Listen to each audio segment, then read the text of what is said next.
So I've started the recording. Good evening, everyone. I'm Prableen, working as a PhD scholar in IIT Tirupati. So let's start with the lecture 8.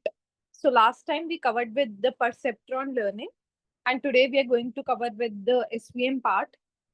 Any feedback that you want me to incorporate in today's class? How was the last class? Fine.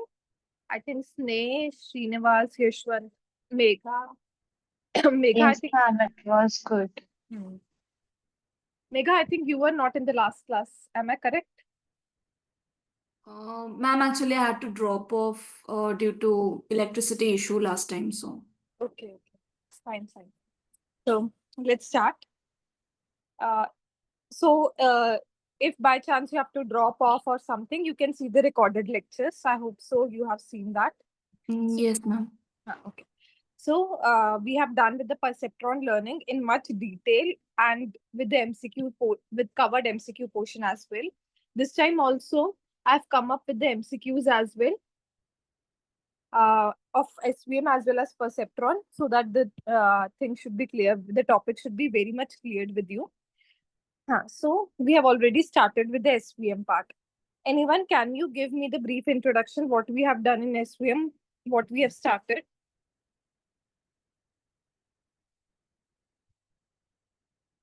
Yes, come on. Many of you were in the last class. Can someone give me a brief idea? Come on, let's try at least.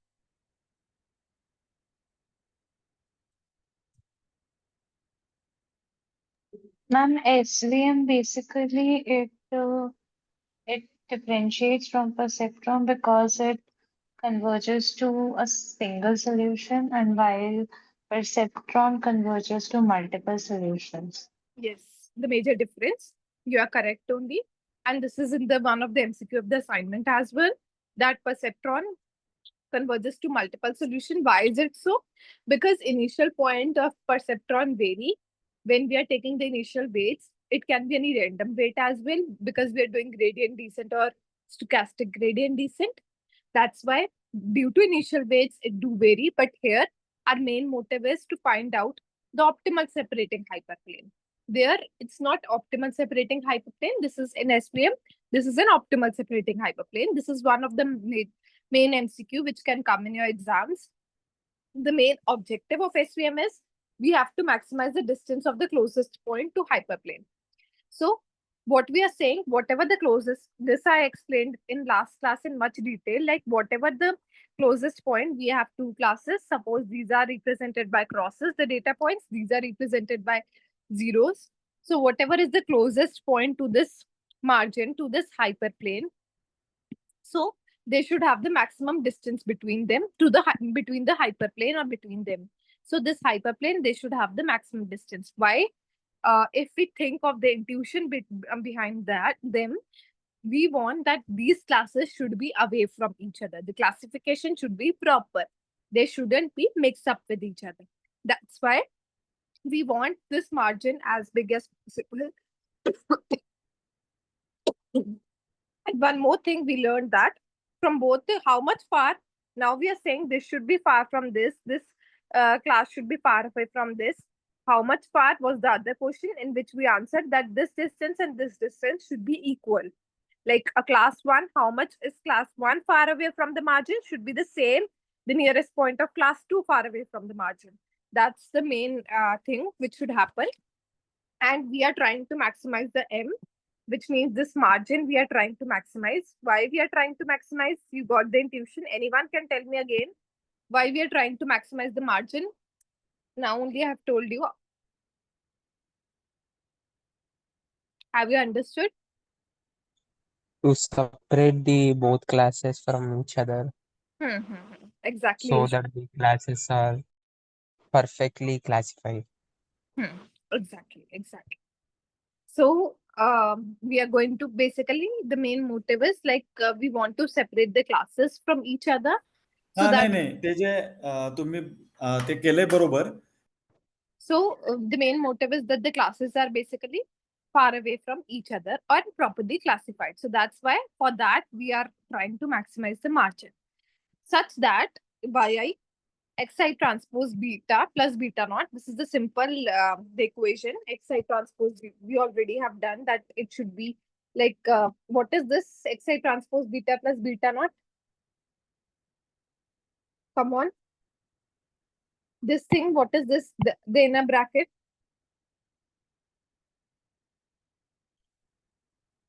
Come on. Let's try to understand it very clearly so that there shouldn't be any confusion. Hello, Yes, ma'am. yes. Ma'am, sorry for the interruption, ma'am. I had one doubt. Yes, Abhinesh. Ma'am, as I going to attend the test on September 20, do I expect the programming questions on the test or only multi-choice questions, ma'am? Okay, I don't have any idea about this. Maybe I'll inform you after asking from, or maybe you can mail the team. Okay, ma'am. Okay, Yeah. that's why my doubt. Okay, thank you, ma'am. And Thank you. anyone can answer his question. Like, anyone have any idea on test on the exam is on 20th or when is the exam? September 20, 25th. ma'am. September 20. Are you sure? I'm 25th Oct. What's the date? 25th October, ma'am. October. Yes, that's what I was thinking. How September 20, 25th October.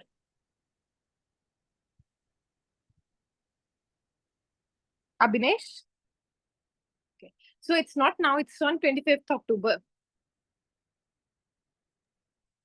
Ma'am, this is the course of Introduction to Machine Learning Tamil. Am I right? Introduction to Machine Learning by Ravindran Balaraman's professor. Ma'am, sorry, is this IIT Madras course? Yes, it's IIT Madras course. But I received the email in which I have an exam on September 20th, ma'am, coming Saturday. No, exam is not because now I think 12 weeks they haven't like given you 12 weeks video lectures as well. Am I correct? Can anyone clarify his doubt? Yes. Ma'am, the exam is on 25th October, and I think he might be confused about it. He can just mail it to the team. That's what. It's on 25th October. Introduction to Machine Learning by Ravindran Balaraman, professor. The exam is on 25th October. It's not that early. You can Okay, ma'am. Okay, ma'am. Sorry for the interruption, ma'am. I'm confused. Okay, sorry, ma'am. You can continue, ma'am. Thank you. Okay, let's continue. Sorry. Let's continue. So, can someone tell me about this term? Xi transpose beta plus beta naught. Can I say it's line, the equation of line only, mx plus c? Am I correct by saying this? Yes, And what is this yi?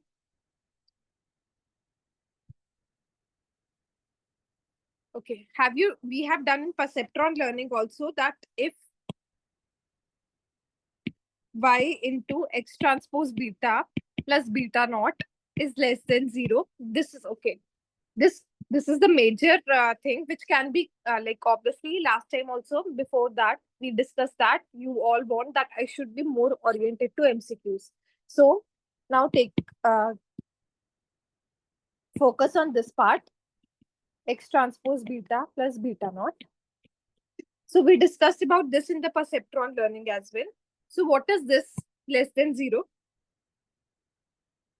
And what is this greater than 0? X transpose beta plus beta naught is a function itself. Now, what I say that x transpose beta plus beta naught is greater than 0. So it's labeled as +1. So if x transpose beta plus beta naught is less than 0, then it is labeled as -1. Okay. Now, if it is negative, then how can it be negative? If it is positive, the label is positive, then it is always positive. If it is negative, label is positive, this is y. Then also it is positive if I'll multiply both of them. It can only be negative if I am basically misclassifying it, if I am doing something wrong. This is the main MCQ which can come in your exam. Please, can someone clarify? Is it fine? I have already explained you. That's why I'm not going in that depth. You got the Yes, idea. ma'am. Got the idea. Yes. What do you think? What about others? I think Sneha attended the last class. That's why she's confident. What about others? Give thumbs up if you have understood. Then only I can proceed.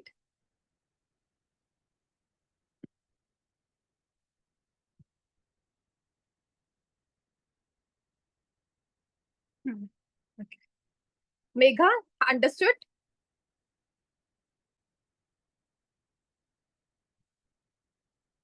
So I hope so. This concept is fine. What I'm trying to say, if there are basically it's positive, then for sure they are classified properly. And if it's negative, the multiplication is negative, then they are misclassified. Now what I'm saying is obviously it should be positive. So it should be greater, and the other part is m. When I'm multiplying it, which means that I want that to be positive, and they should be at least m margin away. They should be correctly classified and m margin away. This was in the perceptron, m margin away. We are saying in SVM that they should be m margin away. Now, in the last class, I told you, I asked you some questions and I asked you to answer it in this class to come up with the answers. Anyone? I said, okay, yi into xi transpose beta plus beta naught is greater than m, which means that the point should be this margin away. They are this away from outside the margin. That is fine. Now I divided it by norm beta. Anyone can tell me why I'm doing this normalization? Last time also I discussed it. I told you, come up with the answer in the next class.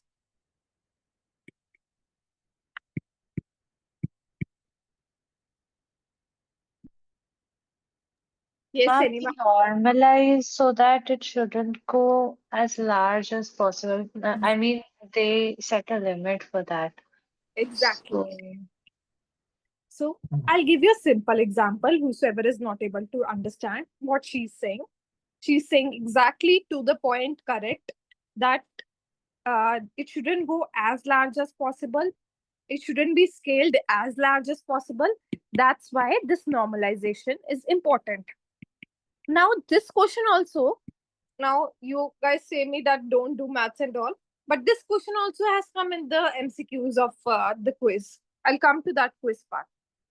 So suppose, let's try to understand with the example very thoroughly why we have divided it by norm beta. This term is fine. Now, why we have divided it by norm beta? Let's take a small example and try to understand it.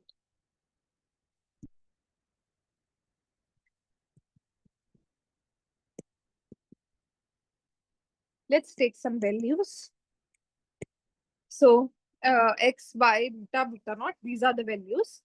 Now let's try to plug in y into x transpose beta plus beta naught. If I do so, then y is basically 1. X transpose beta means 2 into 1 plus 2 into 1 plus minus 3, which is beta naught. That is 4 minus 3, that is 1. Now, let's try to scale this beta. So, scale beta by 10. What I'm saying, what do I mean by scale beta? Scale beta means let's increase the value by 10 units. So, let's say that beta dash is equal to 10 beta, which means beta is equal to 10 and 10 value. This is 10, 10 transpose. Beta naught also is equal to 10 into 3, which is, oh, sorry, minus 3, which is minus 30. Let's again plug in the value.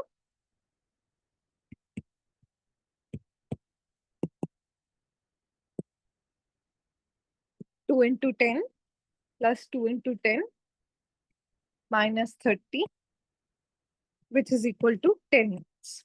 Earlier, what was the answer? It was 1. And now what is the answer? It is 10.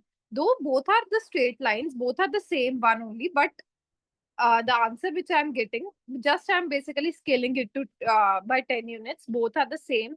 Like just I'm scaling, but the answer, the distance, like this, what I'm getting is that is 1 and 10. But what if I divide by norm beta? Let's try to do this.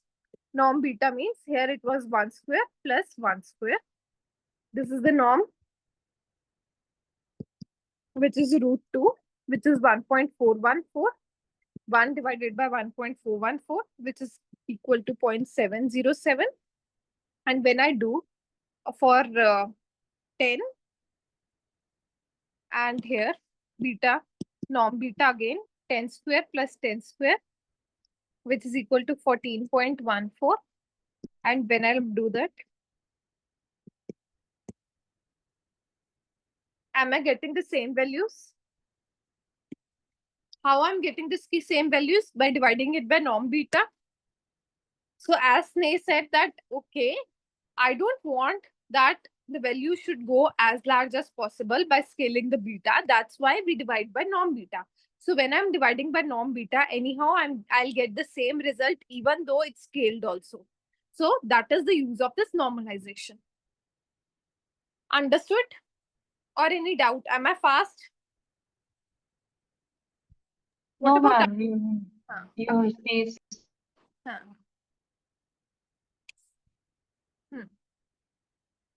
Let's continue. So that is the use of norm beta. Okay. Let me see the question. I think there's a question also. I think so, if I'm not wrong. So there is a question, why do we normalize beta? Assignment 4, question 2, why do we normalize by beta? Options are to ensure the margin is independent of the scale of beta, to minimize the computational complexity, to prevent overfitting, to ensure the bias term. Why? To ensure the margin is independent of the scale of beta. That's what we are trying to say, that if even though I scaled it by 10, that's why I'm showing the example, so that you should understand the intent behind it. Even though I scaled the beta by 10, but my answer was same.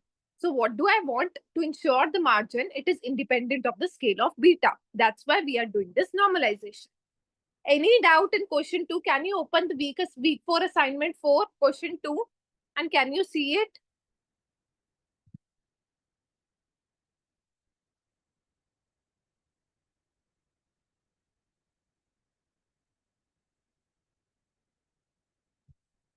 Which week's assignment you mentioned? Sorry.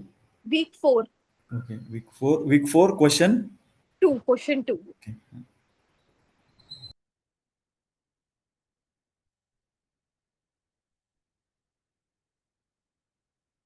Sachinji, I'll reply you. You messaged me. I forgot to reply. Now only I remember. I'll reply you there only. Is it Yes, or madam. That will be WhatsApp? great help. Yes. I'm so sorry. I forgot. I was thinking to reply. I forgot them. Yeah. So question 2. Can you check, everyone? Can someone read again? I want that it should be clear to ensure this concept is clear. Can someone read the question and explain it? I can read the question. Yes, sure, May sure. not be able to explain, but Yes, uh, sure. why do we normalize by beta the magnitude of the weight vector in the SVM objective function? Yeah. So why are we normalizing? Like why we are normalizing? Can you tell me again? Like Sachinji, can you help? Can you help me in telling what's the doubt here? Why you are not able to? What I have tried to say here also is the same thing. I'm scaling the beta by 10. This was 1 1. Now I scaled by 10. Now this is 10 10. Then I divide by norm beta. What is norm beta? Norm of beta. This is Euclidean norm, which means that if the beta value is 10 and 10, I'll take the root 10 square plus 10 square. This is Euclidean norm, L2 norm. We say that take the square root and add up the squares. which is equal to 100, which was root 100, which is equal to 14.1. When I divided by this, even though increasing the beta, the same thing I did in this 1, 1 and divide by norm of beta, which was 1 square plus 1 square root 2, that is 1.414. When I divided by the answer by norm beta, the answers are same. Even though I scaled beta by 10, I multiplied the beta by 10. Now, what was the question? Why do we normalize by norm beta? Why we are dividing by norm beta and the objective function? To ensure the margin is independent by the scale of beta, which means that even though you are increasing the beta, but the margin will be independent of the beta, the answers will be same. Is it clear now? Yes, just a small doubt here. 10 square plus 10 square. It should be under root 200, right? And then Sorry. You're correct. Yeah, but the logic remains same. That I understand. Same. Huh. Fine. Now, this was the MCQ. This is how you can solve the MCQs by understanding each and every point in the class. Maybe I will also try to cover them. Now, the other question which I asked you in the last class was beta. Okay, that was a simple one only. Now, what I'm doing is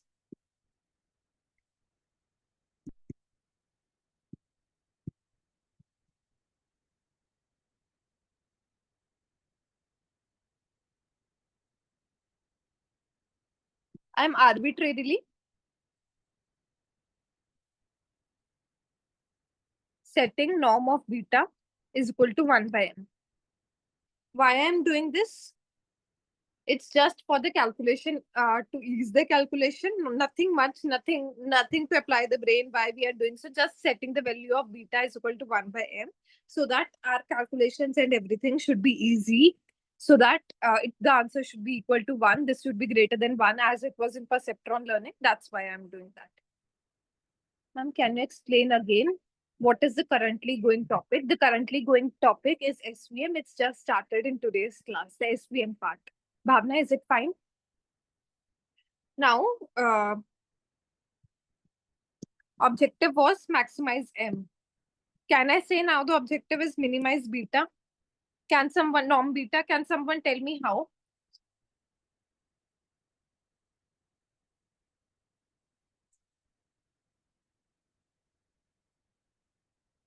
Inverse relation.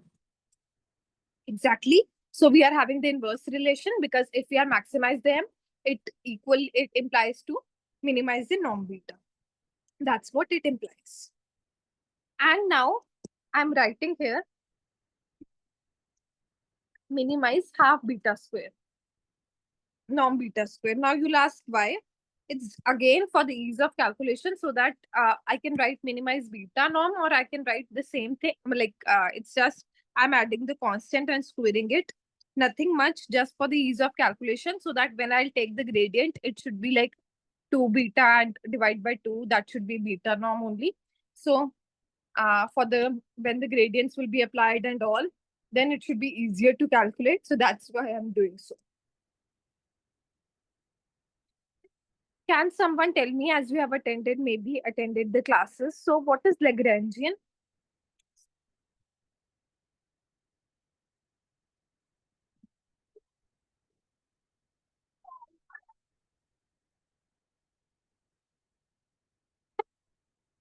What is Lagrangian? Yes, come on. So what we have currently, objective is minimize beta rather than maximize M. We are saying minimize beta such that yi xi transpose beta plus beta naught is greater than equal to 1, because M into beta, beta norm is equal to 1 by M, so greater than 1. So what is Lagrangian? As you might have heard in the class as well, Lagrangian multiplier converts constraint problem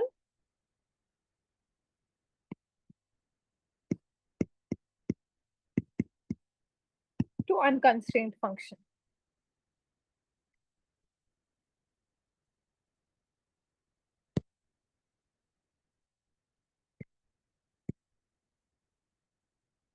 So it converts the constraint to unconstrained. So we have a constraint here like such that there is an objective function and there is a constraint. So Lagrangian multiplier will convert this constraint problem to unconstrained by adding a penalty term. Have you heard this penalty term before? Yes, anyone? Have you heard the penalty term before in the class? Though it's not related to this, still I'm asking. Yes, madam, the term has been heard. It is basically if we are making certain adjustment, then that adjustment shall happen at some cost, and that cost is nothing but the penalty. Exactly, exactly. Have you heard in ridge regression and lasso regression as well, the regression? Yes. So if you if you want to revise, you can see the lectures again, the lasso regression and the ridge regression. There also we as he has correctly mentioned, that penalty is like some cost applied. Like, okay, when we are trying to how much penalty or how much cost is there, that is basically a penalty term. So here in Lagrangian multiplier also, when we are converting the constraint to unconstrained, we are adding a penalty term here. So let's try to see that. This is the function, half beta, the objective function, okay. GI is basically the penalty term.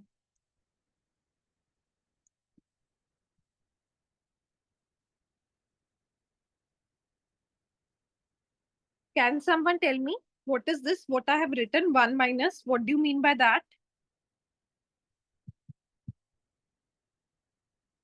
Come on. Come on, let's try at least. Make the class interactive one. Let's try it. No one-way class, it should be two-way. Yes, come on. What is this? Now only I have explained you. In the perceptron learning also we have done. Should it be positive or should it be negative? Come on, again the MCQ can come. Come on. Should it be positive or negative? Let's try. Positive. Exactly, Bhavna. It should be positive. So now what does this 1 minus means?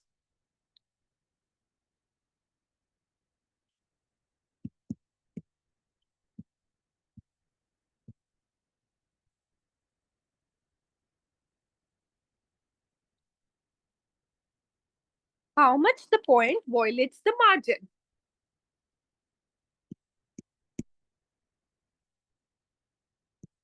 Yi xi transpose beta plus beta naught. It shouldn't be less than 0. If it is less than 0, which means it is misclassified. Or it is less than m, which means it is violating the margin. 1 minus means, or it is less than 1. 1 minus means how much distance is, how much it is violating that margin. That distance we are calculating. So that distance is basically the penalty term here. Fine.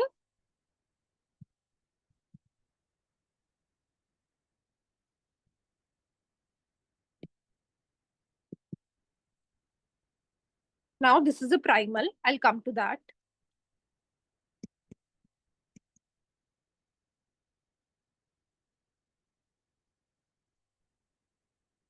Is it tough or you guys are able to understand?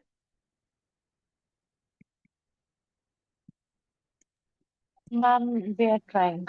We will try. No. What is the doubt? I'll try again. Come on, let's try. And ma'am, up to what you have taught, it is understood. It's understood. Okay.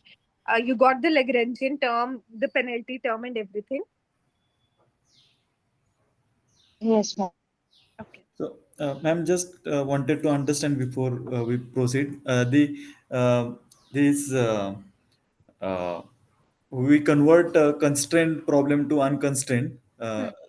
So, why it is required to convert it? I mean, is it the way the equation, equation requires unconstrained function? That's why it is to be converted to unconstrained. Is that the reason, or Yes, yes, yes, yes. and it is specific to SVM? It is. This Lagrangian term, it is specific to SVM, right? No, no. Lagrangian multiplier is used is a optimization. Like there is a different subject for optimization, convex optimization and all, where you can study Lagrangian multiplier, primal, dual. That I'm not going in that depth. Just I'm telling you whenever I want to convert an unconstrained problem to an unconstrained, we do use this Lagrangian multiplier. It's not specific only to SVM. It is used in many problems. But here, first time we are using in our ML part in SVM when we are trying to convert this to like unconstrained problem. That's why we are using. But here we do need this, though you will see in the proceeding part like why we need this like unconstrained problem. As we need to find many things, when I'll continue, you will see these things. Why I'm basically converting to unconstrained problem.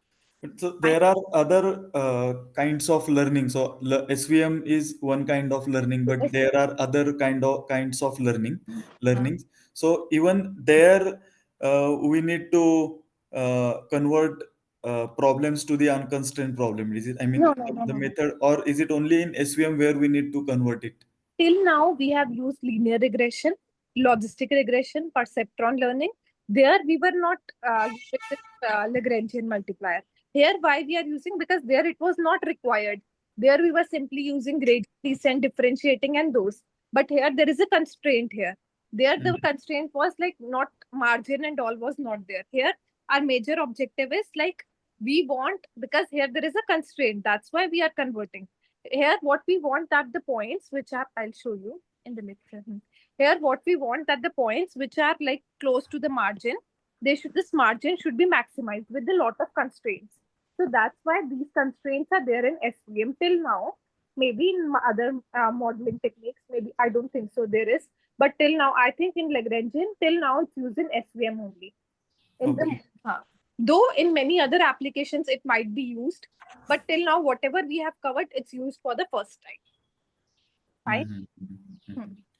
So fundamentally, can I assume that, I mean, the diagram that you have shown for the SVM, where we want to increase that margin, Yes. hyperplane and data points, but there may be certain data points which may be lying in between, in between that margin, and we want to move that data point from there to maybe in a required region, and in order to move it, we have to I mean, the adjustment that we are doing, the converting constraint problem to unconstrained or penalty. So is that the reason penalty is required? Yes. Okay. So Exactly. we basically wanted to make that margin free of any data point.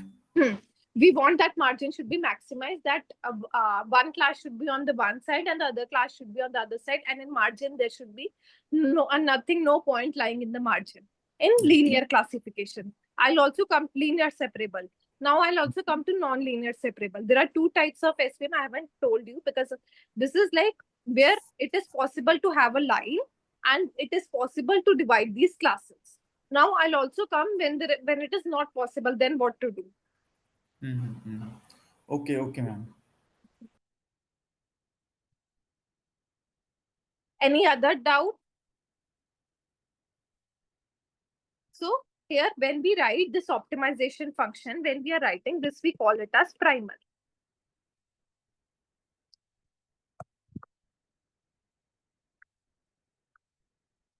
So when we are writing this optimization objective plus the penalty terms, this is the penalty. Wait a second. So this is the penalty. My screen is not visible. Wait a second. No, your screen is not visible. Okay, sure.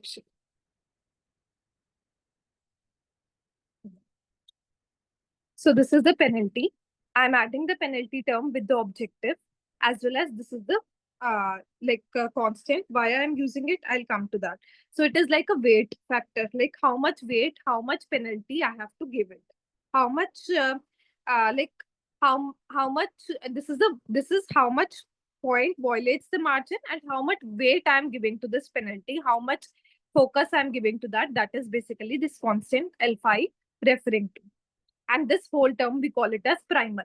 Basically, when adding the objective with the penalty terms. Fine.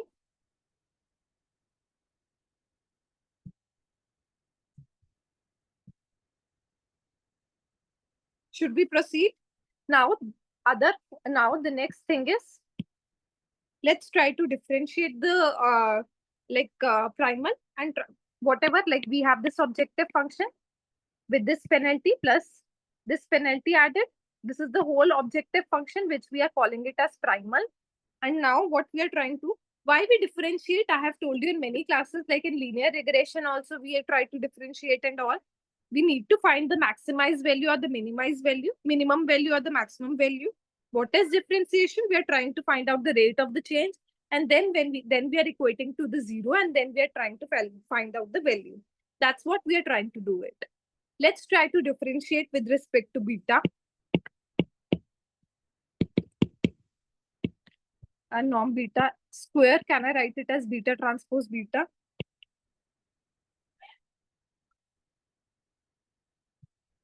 So it's beta only, or I'll write beta square, 2 beta and 2 beta. That's why I wrote it as half beta square. You got the intent why I wrote it as half beta square rather than beta, so that when I'll differentiate, it should be 2 beta over 2 and it should be beta only. That's what I'm getting here to ease the calculation. And now let's try to differentiate the other term.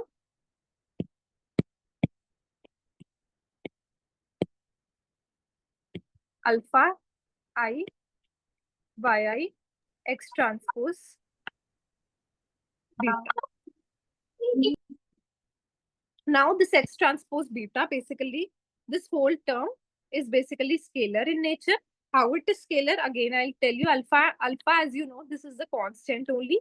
Yi is also a label only, +1 or -1. And if I talk about x and beta, so one is basically, so both are basically having the same dimension, d cross 1, whatever the dimensions are, and they are multiplying. So it's like 1 cross d and into d cross 1, which will be equal to 1 only. So this whole term is scalar. Scalar means I'll get a one number only, not two-dimensional number or two-dimension. I'll get a one-dimension number only. So I can also write this as alpha I yi x beta transpose, because it's like d cross 1 into 1 cross t, or I can write 1 cross t into d cross 1. The same thing. And now when I differentiated with respect to beta, so what is the answer? Alpha I yi xi.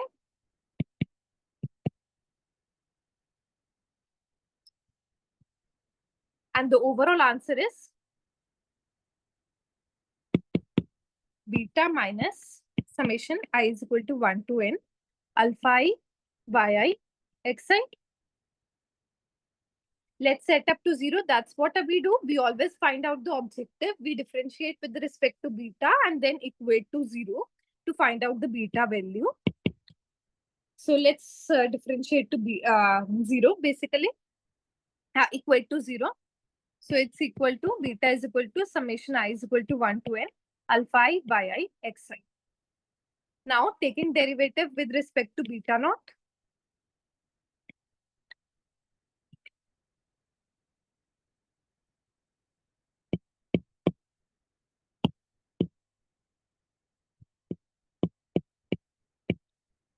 With respect to beta naught, what are the terms with the beta naught? Alpha I yi beta naught. So the answer will be alpha I yi. Simple.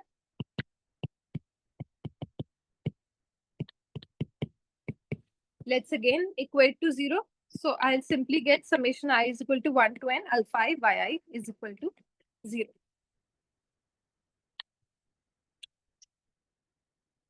Till now, any doubt? What we are trying to do, can someone explain me from the starting? I want whatever the topics at least I'm teaching, it should be clear to you.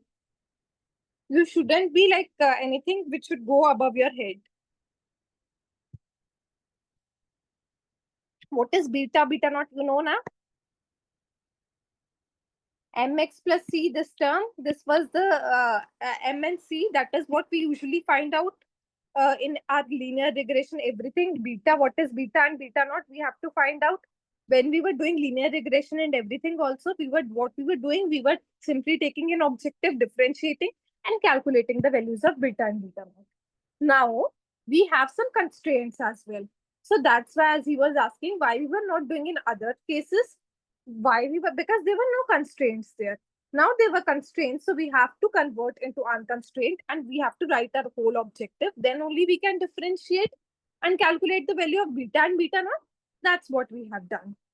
Now, other was why we have done the normalization that I have told you, because we want that to be independent of the scaling factor. That's why we have done. I'll come to this again because there are some MCQs related to this. Don't worry. Now dual. Okay, I'll not write dual or something. I'll not write the technical terms afterwards. I'll plug back the values. Now this is a new step. Let's plug back these values to our function, to our objective function, and let's see what happens.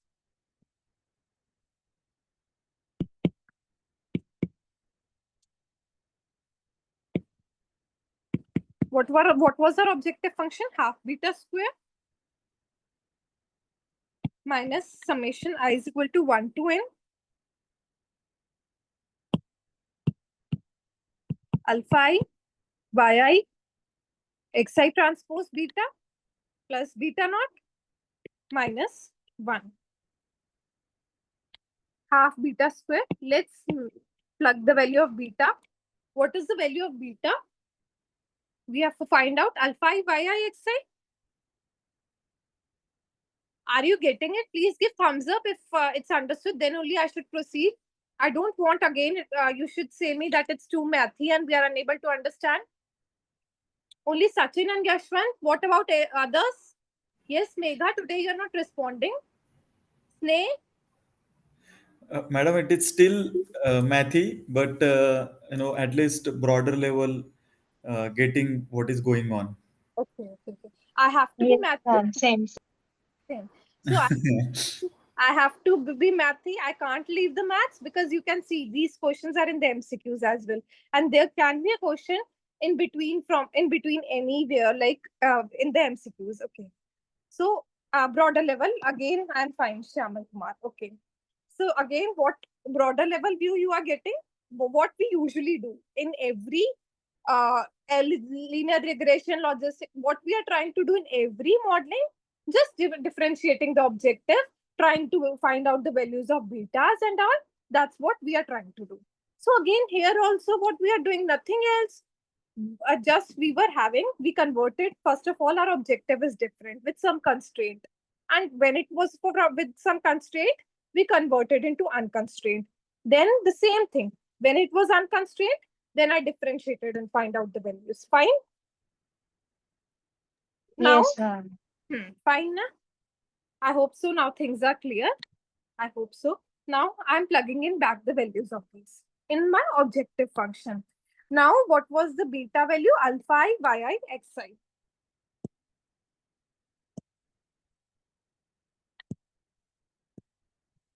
Alpha I, yi, xi. Don't worry, I'll come up. I have some MCQs also. So at the end of the lecture, we'll solve many MCQs so that it should be helpful for you in the exam. I'll give you the MCQs also for the before exams also as much as possible. Yes, ma'am, MCQs. Yes, I'll come with MCQs. Bhavna, don't worry. I have some MCQs. So what is this? What we are doing? Okay, the value of beta was alpha I, yi, xi. Why I'm taking different I and k? It's just a square. Why I'm not taking the I only? Can someone think why I'm doing this maths I and k, so that basics should be clear with you? Yes, come on. Why different? whenever you are doing something, whenever you are solving, whenever you are seeing the lectures also, I'll recommend you don't write or don't understand, okay, it's I and it's K. Try to understand each and every statement. Try to understand or try to ask yourself why. Whenever you'll try to ask yourself why, then only it will be, I'll say you can give any interview and everything, because you know each and every concept in depth. Then only you will try to understand. Ask yourself. And if you are unable to answer, you can mail me the screenshot also. I'm telling you that also. If you are stuck in somewhere in MCQ and all, mail me the screenshot. I'll help you from that also. I'll mail you back for sure. So can someone tell me what I have done? Beta value was alpha I, yi, xi. Summation, this summation of I. Why I have written I and k? Why not only the square here, and why not taking the same I or k variable?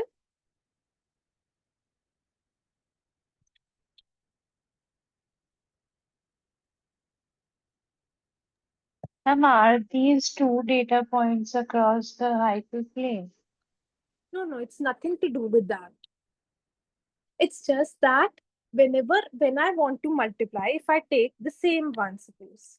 Now, whenever I ask you a question, let's do the opposite. Let's try to take the same one. Then what will happen?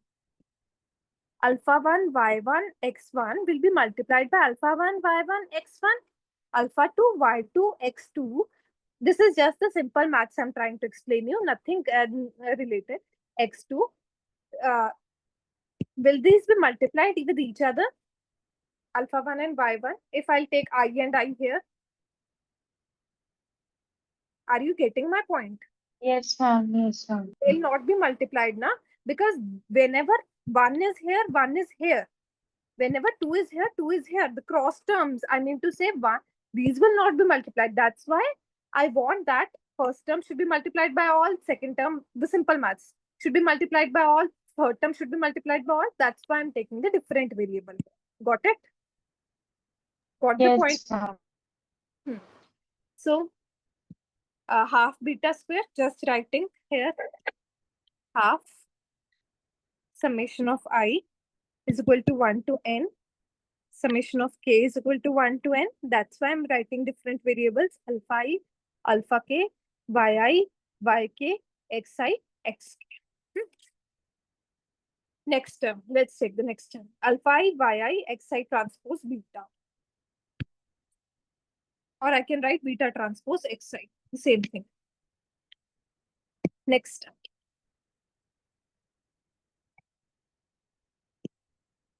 Professor has also done, but I think he has just written the answer and asked you guys.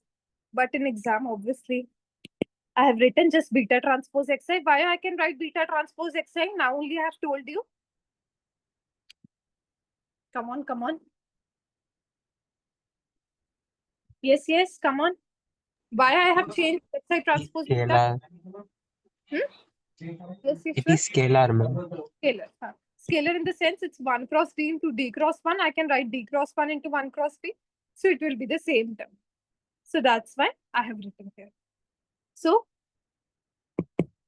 obviously this beta transpose is nothing to do with the I. Let's take it out from the sum.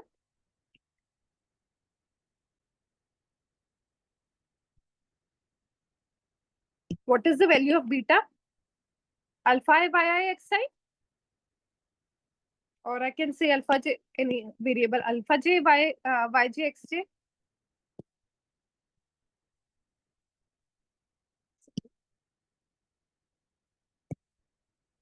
So this is also beta. Can I say minus beta transpose into beta? This term is beta, na?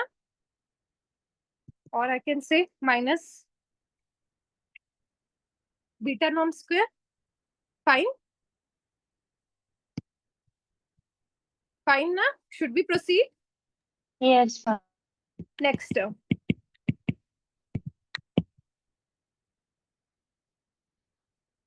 Alpha I, yi, beta naught minus beta naught alpha I, yi. What is summation of alpha I, yi? 0. So this whole term is basically vanished, can I say? Because this product is equal to 0. We have calculated here. This is equal to 0. So it's vanished here. Now this is minus beta square. We have half beta square as well. This was half beta square, half norm beta square. And this is minus beta norm beta square, which is nothing. If I'll do, this is minus half norm beta square.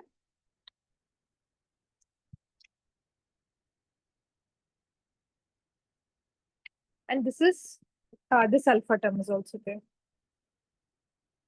So I can write it as summation of I is equal to 1 to n alpha I minus half. We have calculated the value of beta here, norm beta square here. This is the value. I is equal to 1 to n. K is equal to 1 to n. I'll write it clearly. Sorry. Just I'm writing the objective function by substituting the values.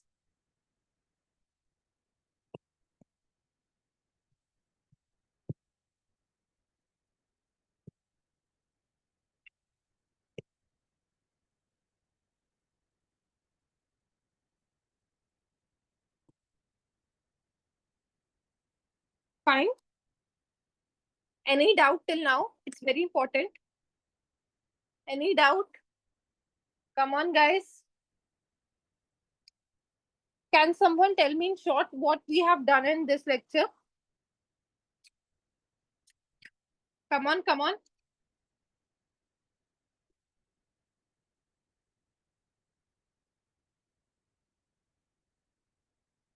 Try at least. So, ma'am, we have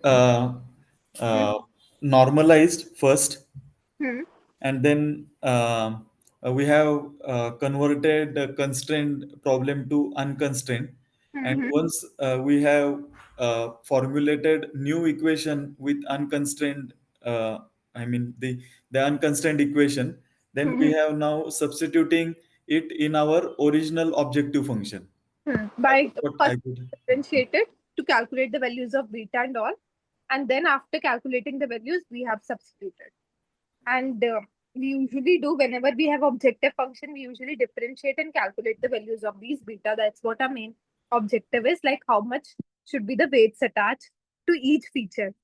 That's what our main objective is. What should be the main weights, what are the to the each data point, sorry, what are the weights M and C, basically beta and beta naught. That's what we find out in every modeling by differentiating and equating to 0. Here also, New weights, I mean the revised weight. yes. That's also that's only we are doing, and then we are basically substituting the values.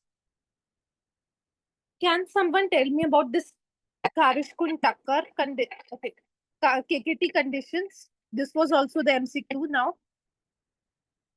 Any idea? We have 4 conditions here. This is also one of the MCQs. I'll come back again with all the things. Primal feasibility.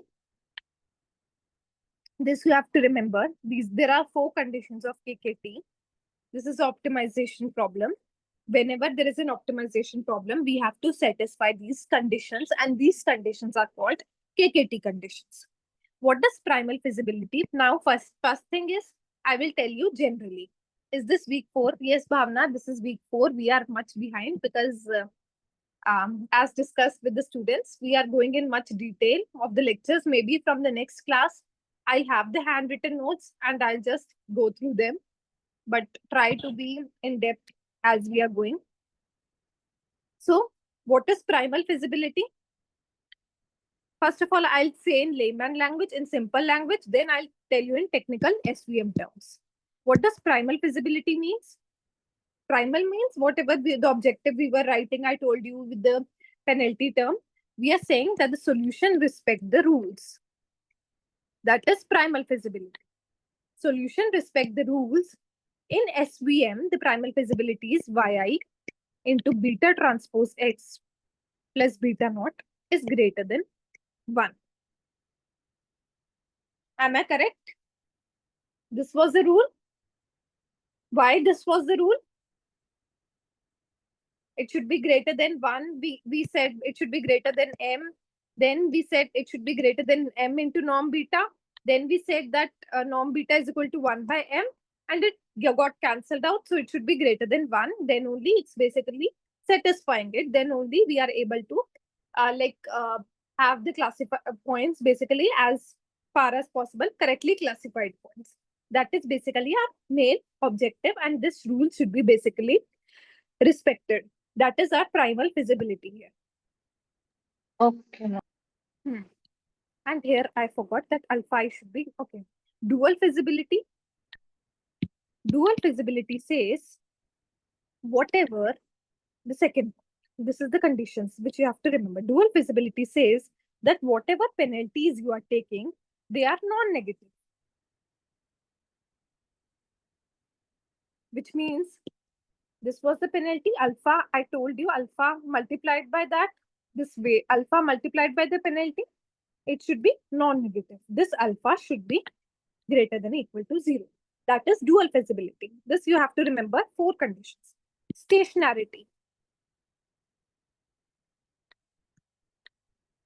Stationarity. Now this can for sure come in your exam. Very much probability of coming in your exam. So stationarity means what is the balance point of cost plus penalty? I'll tell you. What do I mean by that?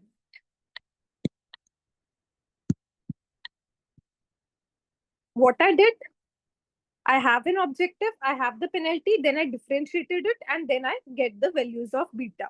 That is what that is saying is. Then when you equated the gradient equal to 0, what was the value? What was the value? Like I got the beta value is alpha I, yi, xi, and I got alpha I, y is equal to 0. These were the stationary terms which I got by differentiating it equal to 0. That is stationarity. The fourth is complementary slackness. Are you getting the things or is it going above your head?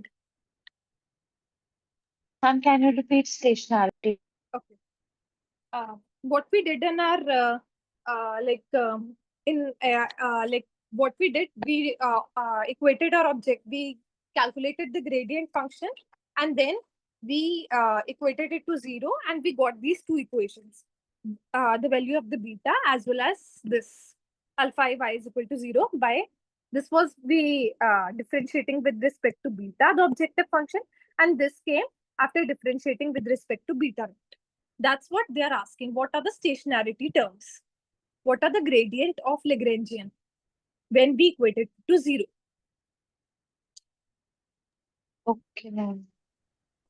So what is when we are equating the gradient it equal to 0? What are the stationary terms that are basic? That is what we mean by stationarity. That the gradient of gradient is equal to 0. That the gradient must vanish, and that is stationarity here. That how we got these terms by basically equating to 0 and getting the values. That is that these are the stationary terms if asked in the exam. Now complementary slackness. So I'll write something. Again, a very important point is going to come, which can come in MCQs.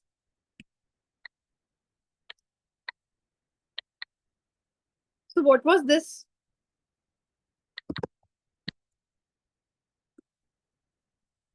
Objective function. Is there an objective here? Going close, but somewhat. Where is the objective?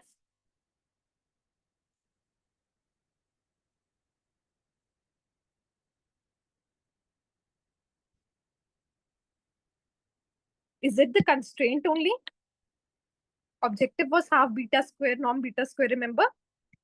Yes, ma'am. Yes, ma'am. This was the constraint. Term and constraint only. Can I say this is the penalty term only or constraint only? So what they're saying is constraint is equal to this constraint basically That is what we are trying to write here in the complementary slackness. So it is equal to 0. That's what they are trying to say. I'll come to this. Now, what does this mean if I'm writing this? Like, let's try to understand. Now, a very important point. First thing is, we have 4 KKT conditions. One is primal feasibility. Primal feasibility means that you are following the rule. Following the rule means what was the constraint? Yi, that it should be greater than 1, or because we have done, this is the objective. Dual feasibility means whatever the penalty is, they should be non-negative. Stationarity means whenever you are taking the gradient, it should be 0. And these are the stationary terms. The gradient should be equal to 0, that we have done. And these are the stationary terms we got from that. Complementary slackness, that is they are asking about, it says that alpha I, basically this constraint, it is equal to 0. So this is either it is greater than 0. I'll come to that. First of all, I'll tell you the intuition behind it. These 4 terms, these are the KKT conditions. First, before getting into intuition, I'll again go to one of the MCQ, which was very simple one. If you have done this, let's see the question number 3 of week 4, assignment 4. Can someone read? It was very simple. Can someone read it? Week 4, assignment 4, question number 3.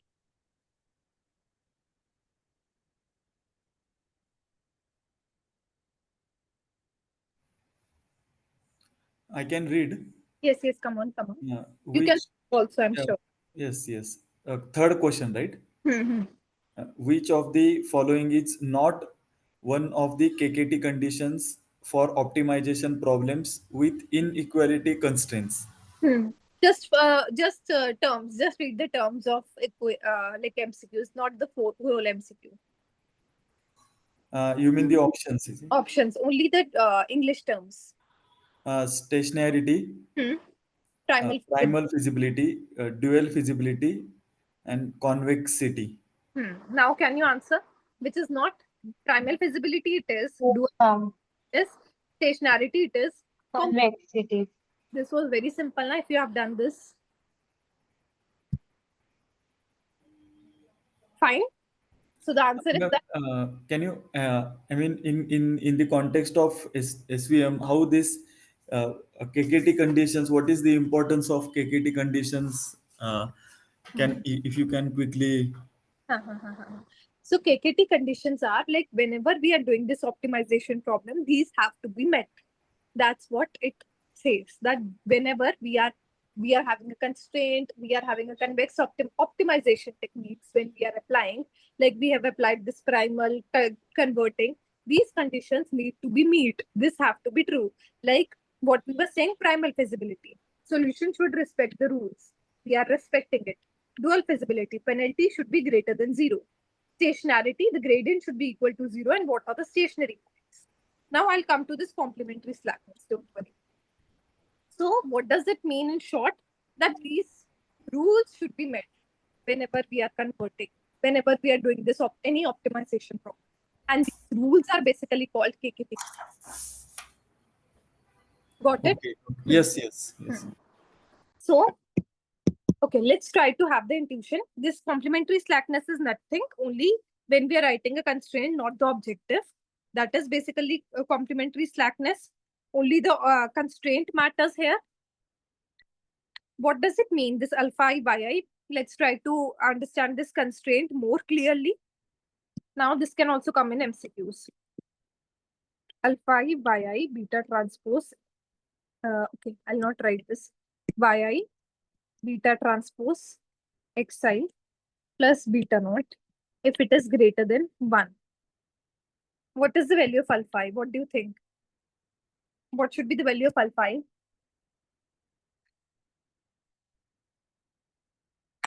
See this equation. This is equal to 0. We are saying this constraint is equal to 0. Complementary slackness is saying what is the value of alpha I if it is greater than 1? If it is greater than 1, which means minus 1, how it will be equal to 0? What should be the value of alpha I? Simple. Alpha should be used 0. Exactly. So alpha I have to be 0 if it is greater than 1. What does greater than 1 means? That point is outside the margin.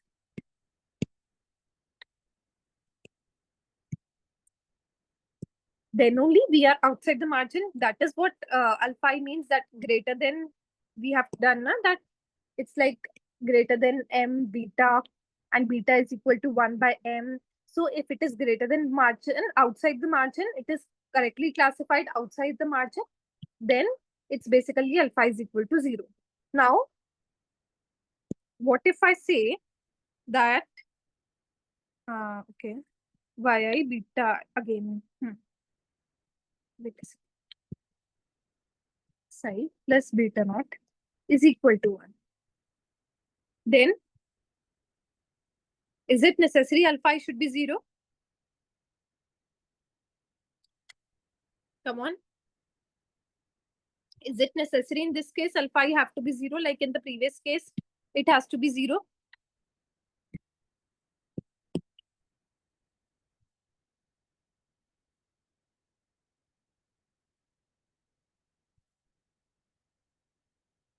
Yes, ma'am. Alpha I have to be 0? Yes, ma'am, in case 1, because Case 2? that constraint yi something will be greater than 1, so it should be 0 to satisfy the equation. What about case 2? Isne? Ma'am, it might or might not be 0. Exactly. So alpha I might or might not be 0. So though it has to be greater than 0, why it has to be greater than 0? Because our dual feasibility says. What is dual feasibility? We have seen in condition KKT condition that penalties are non-negative. So can I say alpha I has to like it might or might not be 0, but it has to be greater than 0. It is greater than equal to 0. Can I say? Now, if alpha I is equal to 0 in case 1, which means that it is basically well classified. It is well classified. So because points are outside the margin, as we have seen,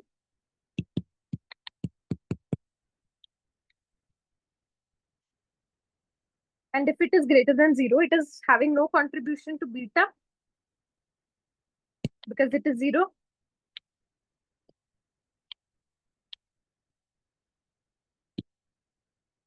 Does it make sense? When we are saying that calculating the beta thing and all, there is no contribution to beta in SVM for this term if it is greater than 1.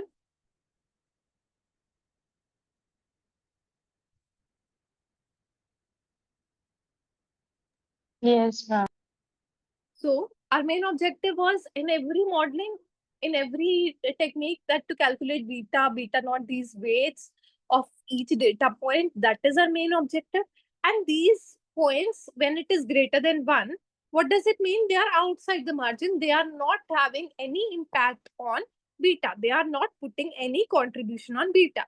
The penalty term is equal to 0, and they are like, what is this beta? How important each data point is. That is what is beta here. But they are not putting any contribution to that beta thing. Which terms are putting the contribution to beta? The terms which are basically greater than alpha is greater than equal to 0, which are lying on the margin, it is equal to 1, which means that on the margin.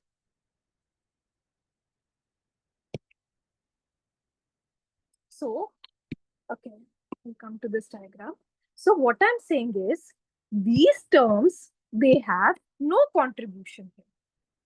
No contribution to beta term, no contribution how much important each data point is. In each modeling, in each technique, we try to find out beta and beta naught. They don't have any contribution to this. Which terms are having the contribution? Whichever they are lying on the margin, which means this is a margin hyperplanes. Oh, sorry. This is a hyperplane. These are the margin term, margins. And these are a margin. The points lying here, they are only putting the impact. We don't care. Okay. We don't care about these points. Does it mean that These points are basically called as support vectors, which are on the margin. A very important point in respect to MCQs. So, Ma'am, can you repeat this statement again? I'll repeat. I am saying that only the points which are on the margin, they are contributing to beta. They are contributing to how much important each data point is. Beta means how important, like y is equal to mx plus c, m and c we have to find out in our line. So m and c means beta and beta naught. But as we have seen that whenever the alpha is equal to 0, they are not contributing to beta because beta is alpha I yi xi. So they have no contribution on each point. What is the weight of each point? What is the main objective to calculate them? They don't have any contribution to that. So when is this alpha is equal to 0? With these points, because they are outside the margin. But when the point is on the margin, that is alpha I may or may not be equal to 0. It is greater than equal to 0. So when it is greater than 0, then only we have the contribution to our beta. These points are called as support vectors. Any doubt? No, ma'am. So can I say in SVM only support vectors are contributing? We don't care about the other points. We only care about the points which are lying on the margin.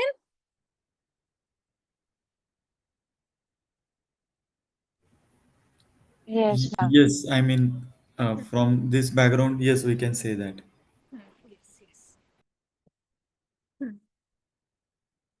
So this is the main thing which I want. Like that's why we have done all these things to just to prove that these points only, basically the support vectors are only, support points are only the main part for us, and beta depends.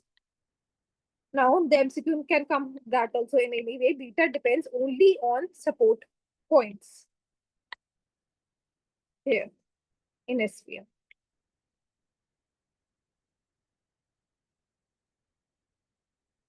So one more thing.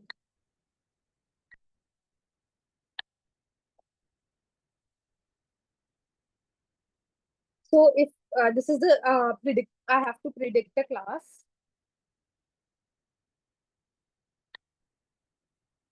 So it's nothing like if if f of x is greater than 0, then c of x is positive. This is just I'm mentioning so that you can know when we'll use it afterwards. If x is less than 1, basically this is a decision. I'll say how to take a decision by the sign function. I can take the sign and I can see that whenever it is greater than 0, whenever it is less than 0, so it is basically minus 1, nothing else.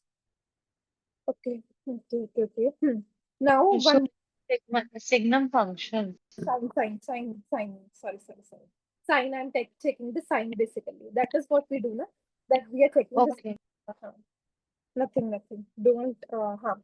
Now let's have a recap of LDA. Again, how was LDA working? Any idea? We were saying that LDA is having same covariance. In LDA, now there can also be an MCQ again. In LDA, every data point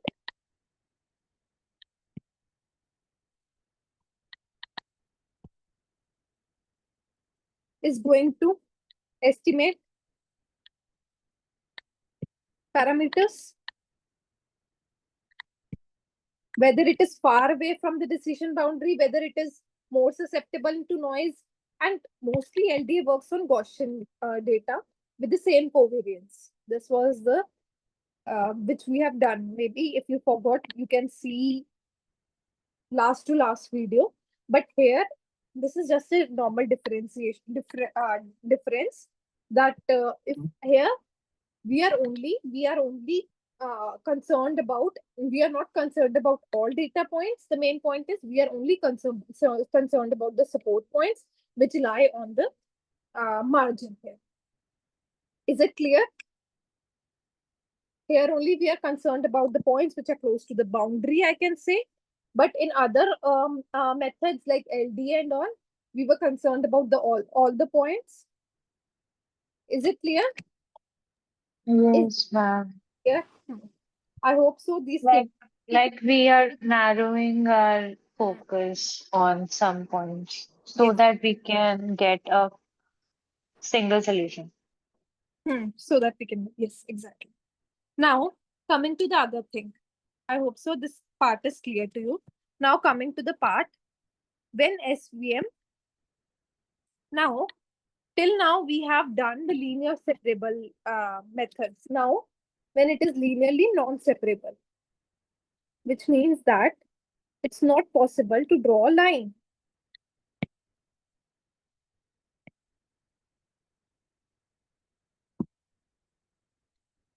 What was our objective in SVM when it was linear separable?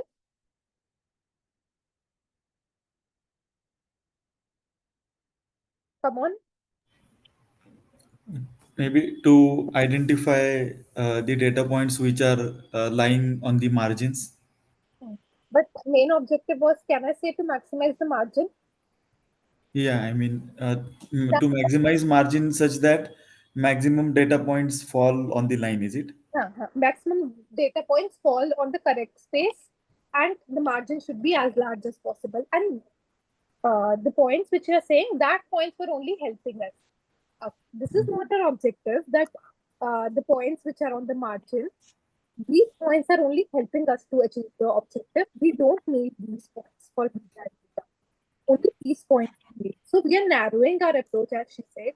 We don't want as many as points. We need lesser points.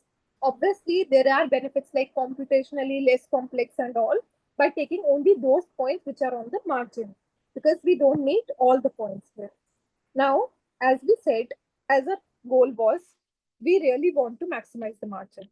Exactly, there also. We want to maximize the margin. Will we get data points correctly as in linear separable? All data points will be correct here. Can someone tell me? Like correctly classified? We saw that there we want that all the points should be classified correctly. Like two classes, all should be like correctly classified. What will be here like happening in SVM linearly non-separable? All will be correctly classified or not? No, ma'am. I No. guess. Yes, why no? Like you're guessing correctly, but why no? Ma'am, because if they are linearly non-separable, then we might have to draw. We cannot easily separate them, so we have to maybe draw like the one we did when the example of buy is a computer or not buy is a computer. We were making different lines to just separate them when the points, some points were in other data and some points were in other data. So as she's saying that so if I have to draw a line only, so it's not possible. So there can be error, as she said it correctly. So one thing is there are some points which can be in the margin as well. So our first objective is exactly as linear separable. The second objective is want to get data points as correct as possible. Obviously, we can try to get it as correct as possible. 100% correct, we can't guarantee because it's linear non-separable. Am I correct by saying this? Yes. We have to minimize the erroneous point. Again, I'll come to that. Please, again, I'm saying you, these cases, these are very important. These can come in your exam via this greater than one, outside the margin, inside the margin. These things, these cases, these are very important. These are the main core of this SVM. So try to understand it very clearly. Now, outside the margin, we have done it now only. Yi xi transpose beta plus beta naught greater than 1. Exactly, if it's outside the margin, then it's basically greater than 1. Now, let's take, we have done earlier like M and beta. Let's take, ideally I want, okay, I'll first write the equation, then I'll explain you. This is basically 1 minus xi. Can someone tell me what do this xi mean? We have solved the assignments, seen the lectures. Anyone? What if xi is equal to 0? Can I say it's the same case as linearly classify, linearly separable? If xi is equal to 0? If xi is equal to 0, it is greater than equal to m. The same case that it is it is as minimum m margin away. Fine, na? If it is equal to 0, the same linearly separable case. What is xi? Can someone tell me? Xi is basically, here what I'm saying is, what fraction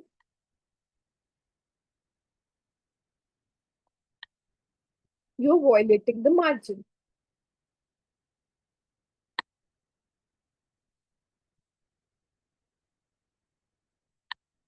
So obviously, we are saying that margin may be violated, but with what fraction? So we are giving some leverage to that. Okay, the margin is violated, but with what fraction?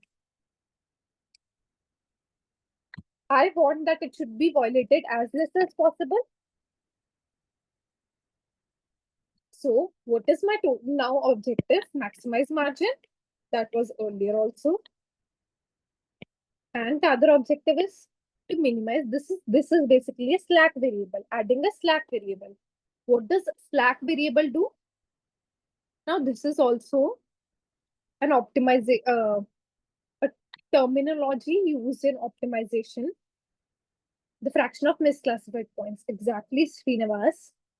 So this slack variable, if I say in optimization terms, in optimization subject, what does this slack variable do?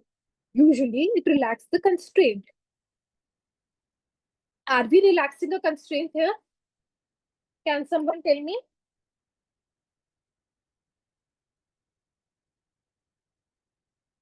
Yes, we are relaxing a constraint. If it was greater than equal to m only, it means that everyone should lie outside the margin or on the margin that was there. Now, if it is equal, if 1 minus xi is there, what we are saying is that what fraction you're violating the margin. We are saying that margin is violated. What fraction it is violated? So that part also we are adding up. So we are relaxing some constraint. And we want that this should be as the other objective. This was the first objective, maximize the margin. The other objective is, as I've told you, want to get data point as correct as possible. Now in technical terms, I can say that I want to minimize the total slack. This is the violation. So I want this violation, as Srinivas has also said it correctly, the fraction of misclassified points, I want it as less as possible. So sigma of xi should be as less as possible. Maximize the margin and minimize the total slack. And now the constraints here are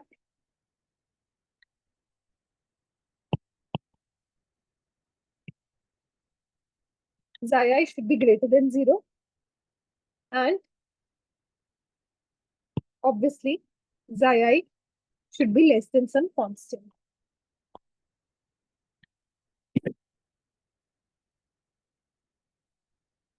Any doubt? Come on. Any doubt? Come on, guys. Ma'am, what is constant? Okay, that is nothing. I'll come to that. Nothing. Just why what I'm saying is it shouldn't be as large as possible. You can think in that terms. Like obviously, if xi is as large as possible, then what is the use of this? Like it should be lesser than some constant. Intuitively means that it shouldn't go as large as possible. It should have some boundary here, like so that this total slack basically we shouldn't misclassify it as much as possible. That's what it means. Okay, ma'am. Everyone, you got the idea behind that? Yes, Srinivas, Sachin, Megha, Neerja, Bhavna. Yes, come on. Ma'am, here, so out of these two objectives, maximize margin is clear. The second objective, this minimum total slack, Kamal. is conceptually, maybe you can tell. Now I am having the non-linear class, linearly non-separable data. Linearly non-separable data means that it's not possible that with a line I can separate these classes. First thing, if it is not possible, linearly non-separable, if it is not possible, so there is a possibility that data points can come in the incorrect class. So I want that possibility should be as less as possible. I want that violations should be as less as possible. This xi, I have relaxed this term. Relaxed this earlier, it was this term only in linearly separable, only less greater than m, which means that it should be minimum m margin away and it should be on the correct side, or it should be on the margin if it is equal to it. Now I am saying, okay, if it is incorrectly classified also, if it is violating the margin also, I mean, if it is violating the margin also, then also I'm relaxing it. You can violate the margin also. But the objective is that this violation of margin, like it being on the incorrect side, it should be as less as possible. That is what my another objective is. This term, whenever I relax my objective, this was a very strict objective. Okay. Whenever I relax my objective, I add some term that is called as basically a slack variable. Adding slack variable, I'm relaxing my constraint. That's what I mean to say. Minimize total slack means what xi means what fraction you're violating the margin. I want that violation of margin being data point being on incorrect side should be as less as possible. So this is what minimize the total slack means. The other thing is the xi should be greater than equal to 0. And as she said, Sneh said that xi is less than constraint. What do you mean by constant? What do you mean by that?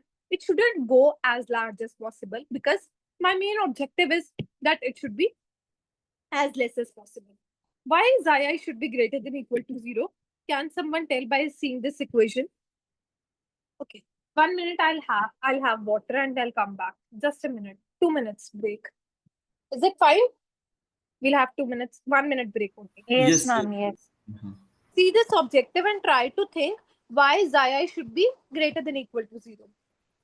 I'm doing this so that you can solve the MCQs also and you can get the intuition. We'll complete the SVM today.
Yes, you found the answer.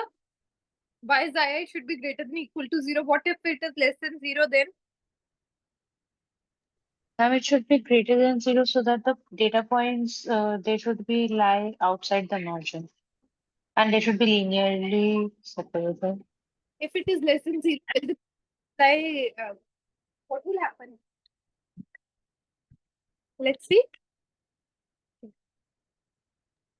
So as I have mentioned. Okay. So as I have mentioned that 1 minus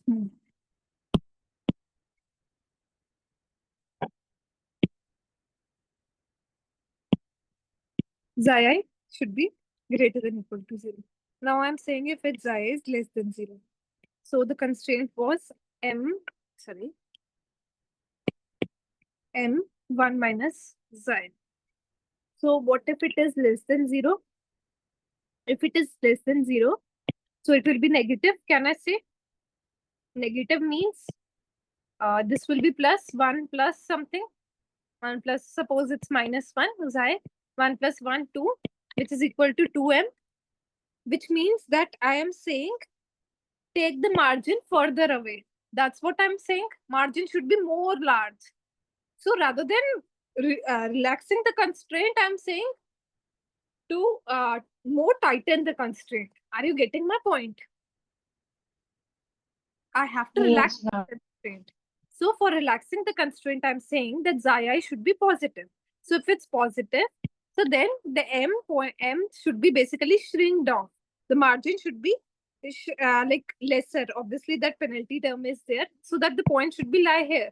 But by saying it greater than 0, less than 0, I'm saying it should be more tighter, the constraint. That's why the xi should be greater than 0. That's what I mean to say. So now let's write the whole objective. So first is minimize, as we have written earlier also, half beta norm beta square plus, I'll tell you. So now the objective is rather than having only half norm beta square, as we have done, that this is the maximizing the margin. We know how we have written, because 1 by m is equal to 1 by beta. So minimize, maximize margin means minimize beta.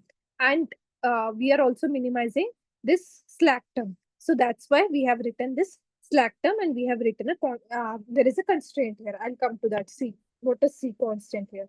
Such that yi xi transpose beta plus beta naught is greater than equal to 1 minus xi.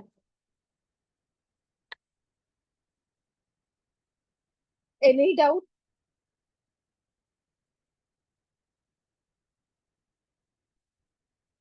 Any doubt how I have written that? No, ma'am. And xi should be greater than equal to 0 because if it is less than 0, then it will strict the constraint. So how this is basically, I have to minimize this.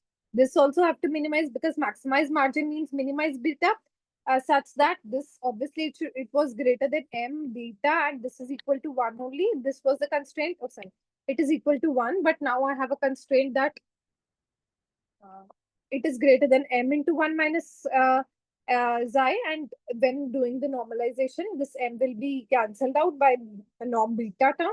So it is equal to 1 minus xi. So now the other things. Everyone is clear now? So what Yes, ma'am. by large C and small c?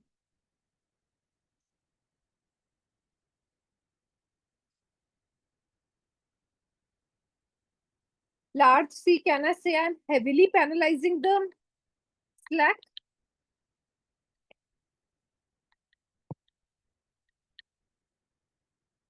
I'm allowing more violations.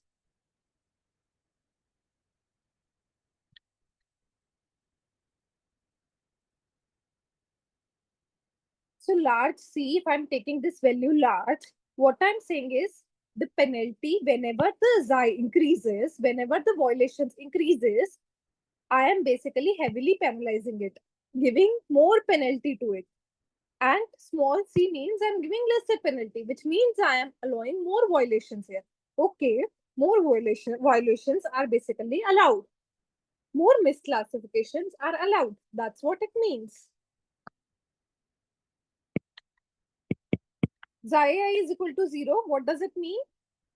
Same as it is positive and it is on the correct side.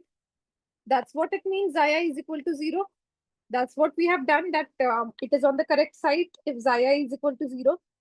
What if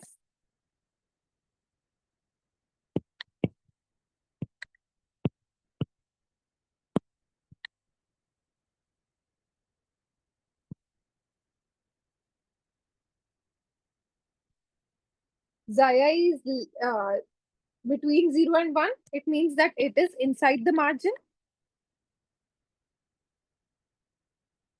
And what if xi I is greater than 1? It means it is a misclassified point.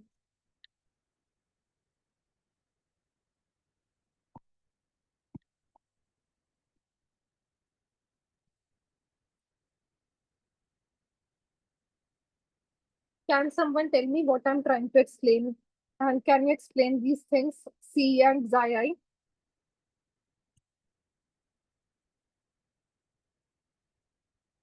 Understood or not? Again, I have to try to make you understand.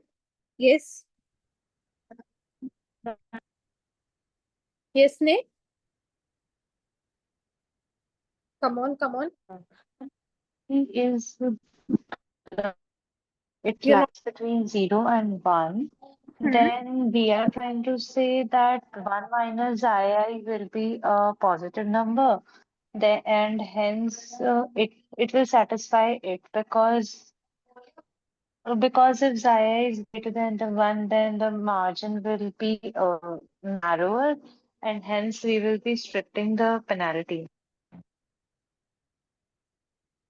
Yes, you're correct. What xi I greater than 1 means?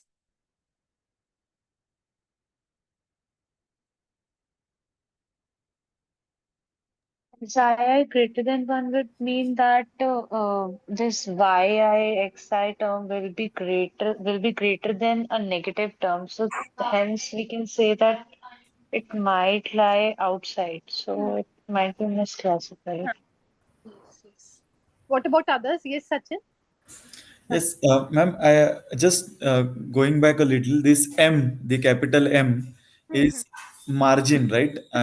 When we say margin, it is basically the uh, distance between those two lines. Basically the distance? I'll tell you one more time. The This is distance, M. the nearest point to the decision boundary. This, whenever there is a nearest point, I'll take the nearest point of both the classes to the decision boundary and draw a margin there. And this width is basically the margin. Yes. So margin is basically this two lines. I mean, there are two lines which are separating the both the data points. So this distance is margin M, right? Yes.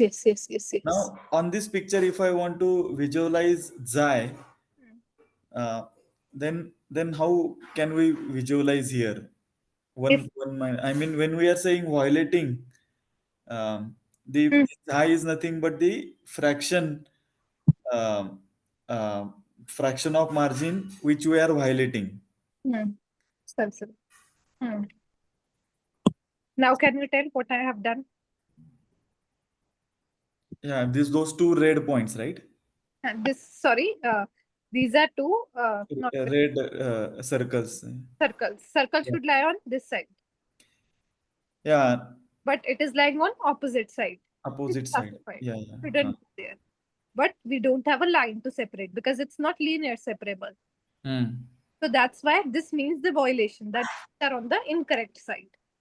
Points which are on the incorrect side, that are basically the number of points which are on the incorrect side, that is basically the xi.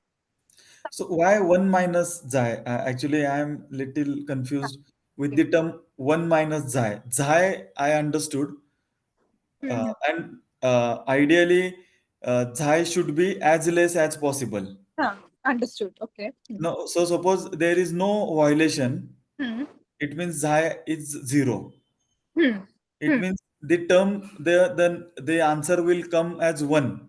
As M, basically, as the way it was in the linear separable case. Yes, One. so 1, can we assume that 1 is nothing but m? M. Actually, what we did was it is greater than M, but we actually took a beta, M beta, the norm of beta, and then we took that norm of beta is equal to 1 by M. So that's why it was 1. So then it will be like, okay, we are only maximizing the margin. So because there are no misclassified points, the xi is equal to 0. So our only objective is to maximize this distance between these margin. And why we are doing maximize margin? Because we want an optimized hyperplane. Optimized hyperplane in case of SVM. We want a best hyperplane. Hyperplane means we want a max best this decision boundary to separate them. But in the cases of perceptron and all the differences, we can have any boundary to separate these classes. But here in SVM, we want optimized hyperplane. That how we can get it? By maximizing this margin between them. Margin means the distance between them should be large, these classes. Now, if the xi is introduced, then I can say that maximize the margin is one objective. The other objective is, as you have told me, that okay, xi should be as less as possible. Yes. Yes, got the point. Yes, ma'am. Yes. And you were asking about 1 minus xi. Can someone explain him 1 minus xi? What is 1 minus xi?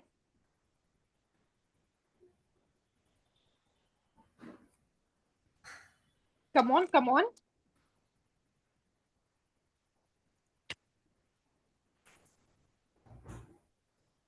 So one is it like that one indicates uh, because there is a hyperplane and here in SVM we are assuming the margins are equal on either sides. This one indicates kind of a unit which says that both the sides are equal. Both the sides are equal. 1 minus xi is nothing. The distance, like I'll say, like the distance between these, or I can say, maybe I have mentioned. Xi is like basically this thing.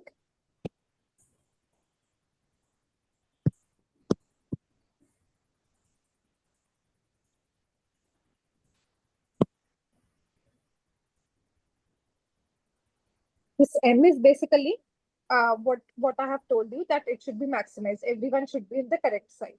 Xi, how many? Basically, how much she is putting it.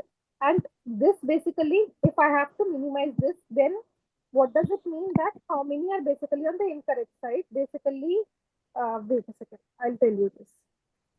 Now see these points. First of all, understand these cases. Xi is equal to 0. What does it mean? It is on the correct side. Xi is less than 1. What does it mean? It is inside the margin.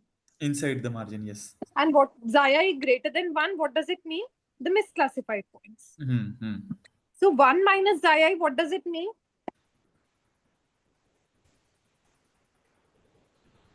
Outside the margin.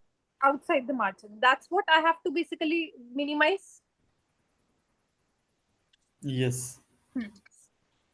So, in other words, can I say that 1 is suppose the margin boundary and 1 minus xi is greater than 1. Basically, that are the misclassified points. And 1 minus xi, it is like how much violations I am allowing, how much I am allowing these violations, which I have to minimize. That's what 1 minus xi means. Now, okay, the other thing which I was telling you, these can come in MCQs, these parts, large C, small c, xi, please note it down. These can come in MCQs. Large C, heavily I am penalizing the slack, which means heavily I am penalizing whenever there is xi, whenever there is a violation, I am giving it a higher penalty so that it shouldn't be there. In other words, whenever there is large C, it means that smaller will be xi. And whenever there will be small c, which means that I'm allowing the error. Does it make sense or not? How? Again, the MCQ can come when large c is there. How will the xi will be small or xi will be large? How it is making sense? Can someone tell me? Let me plug in the chart. 1 minute. Yes. What does it mean? Like, ignore my writing. What does it mean? Large c, smaller xi? Come on, guys. This can be an MCQ as well. Come on.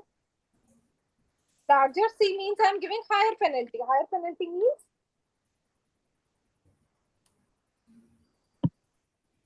I'm giving higher cost, that it shouldn't be larger. I'm attaching a cost to it, that okay, C here. Check the C. Higher C means I'm attaching a cost here. I will give, whenever there will be a xi, I will give a higher penalty. I'll give a more cost so that this penalty shouldn't be that large. So if this C is large, this penalty, this xi, this xi should be as small as possible. Whenever I'm giving C small, which is okay. Whenever, okay, it's like a simple word. Whenever I'm giving a hard punishment, then the chances of mistakes will be less.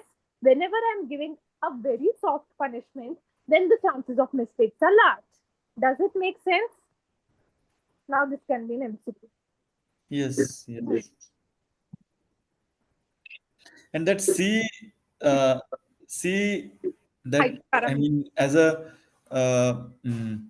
as a modeler, do we need to decide the C? I mean, or I'll come. yeah. This is like I have to say that how much C you will give. I'll come. When we'll first do this, then I'll come to that. So let's try to write the objective, the primal, the way we have done it before. Lagrangian thing. Whenever we write it, this is called primal. Half beta square. I'll write and then bring me. This was the objective only. Now adding the penalty term and all by writing the constraint, by converting the constraint problem to the unconstrained. That is what we do.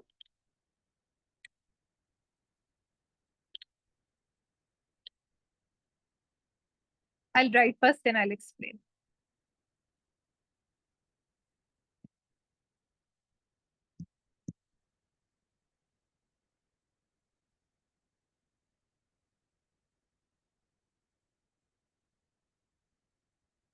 So this was the objective term.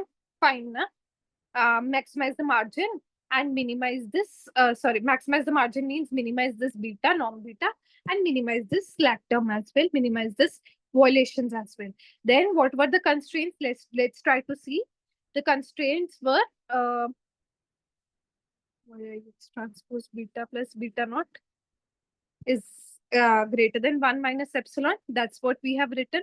Like earlier, it was, okay, let's see a linear classifier case, what we have written. Let's try to match it, the linear separable case and this case, so that there shouldn't be any confusion. There only have written alpha into yi x transpose beta plus beta naught minus 1. Okay, it's either can be 1 minus or either it can be like this. It's nothing like we usually what we do whenever we have conversion, we do the optimization objective minus this penalty term. No one has asked me the question here as well, like how this plus comes. So, or how this converted. So, just I have this rather than minus, I have written this plus and I have converted the signs here. So, the objective function minus this penalty term. That is what we have done, alpha yi x transpose beta plus beta naught. Now, in non-linear separable case, I was having rather than 1, I was having 1 minus xi. So, the same thing minus 1 minus this y transpose x transpose beta plus beta naught minus 1 minus xi. And the other thing, other constraint, what I was having is that xi is less than some constant. Xi is less than some constant. So that's why minus mu I xi I. That non-negative slack, that constraint.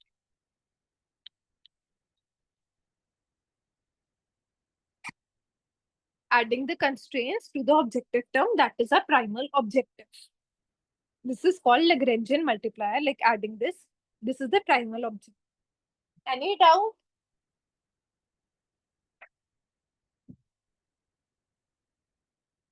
Come on, class. Give thumbs up if you have understood. Come on, we have to proceed.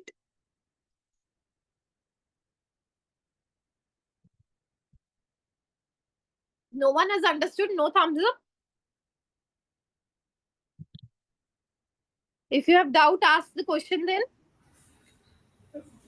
After this small c, and after that, this I couldn't really understand. So this is the objective. Objective fine. Now I have to write a primal objective, as we have done earlier also in linear separable case.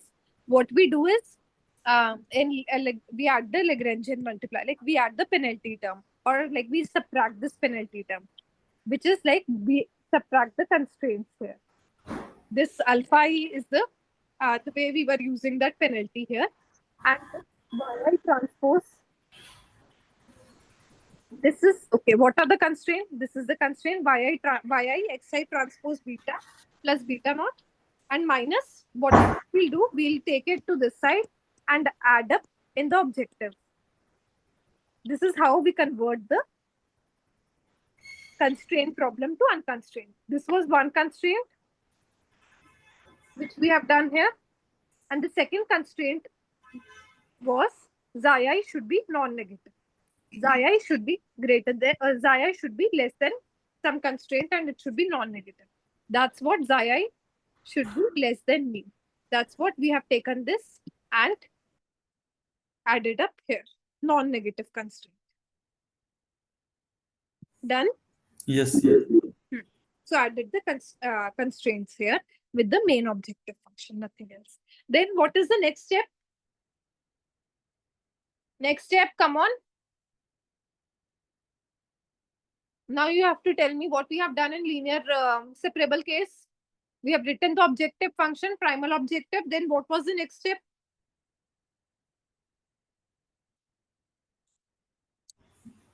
Normalize. No. Normalization was before the objective. We have already written beta, norm beta. I think to convert, I think we have already converted it to the non-constraint problem now.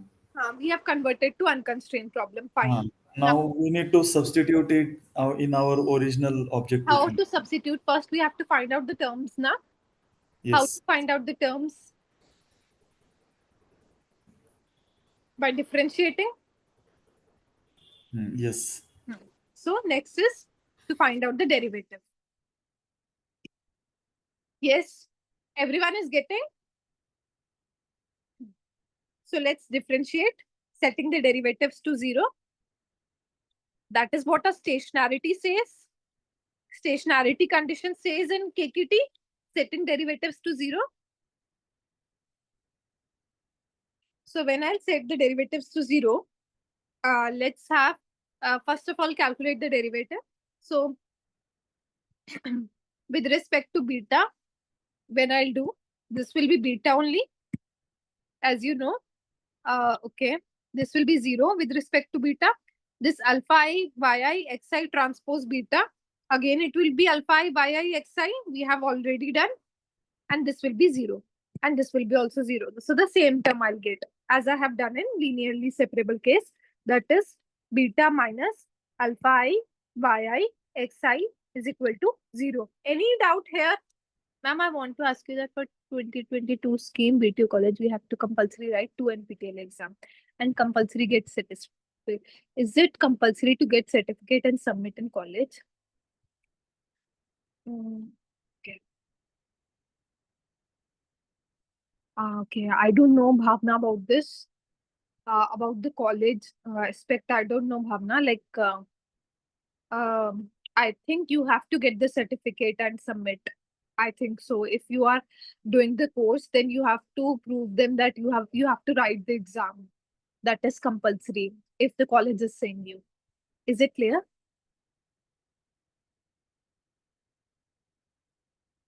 So, setting the derivative to 0, beta minus alpha by xi is equal to 0. So, beta is equal to, same way we have done it before. Now, let's have the derivative with respect to beta. This was with respect to beta. Now, let's have with respect to beta naught. Again, I'll get alpha by equal to 0. How? Beta naught is not here. Beta naught is not here. Alpha by I beta naught. So alpha by I beta naught with respect to beta naught is alpha by I. So alpha by I equal to 0. Now there is one another term, that is xi I. So with respect to xi I also, though in earlier cases there was no xi I, no, but here we have to calculate the xi I value also. So what should be the xi I? With respect to xi I, okay, this term is equal to 0. What about this term? C xi I, C summation xi I, C. Now, what about the other terms? Let's see. There is no xi I. Okay, there is xi I here, which is alpha into 1 minus xi I, which is equal to minus alpha, the derivative. And there is xi I here as well, minus mu I xi I. The derivative with respect to xi I is basically minus mu I, which is equal to 0. Any doubts in this part? These are the stationary points. Any doubts in this part? Come on, come on. Don't be hesitant. No, ma'am. What about others? Please give thumbs up if you have understood. These are the stationary points of whenever will be asked in the exam. Come on, come on. Give me thumbs up if you have understood so that I can know you guys are getting. Sneh, yes. Nirja, Megha, Kirtana, Jyoti, Jayashri, Dharma, Bimlesh, Gomati. Yes, come on. Swastik, Trishe, Ram. Okay. So, we got this. Now, what is the next step? We have find out the stationary points. Now, the next step, as he said, dual thing, which means that we are basically, okay, I'll not write the term. We are basically now, we'll basically substitute those terms. That is the next step. Let's first write the whole objective and then try to substitute the terms. What was the objective? Again, we'll write it. Or we'll see it from here. This was the objective. Beta square. Let's open the brackets and then substitute the values of beta here. This is equal to 0. And this term also if it is required. Let's open this bracket of the primal objective and let's try to substitute the values. Alpha yi x transpose beta. Okay. First is half beta norm square. Let's try to write.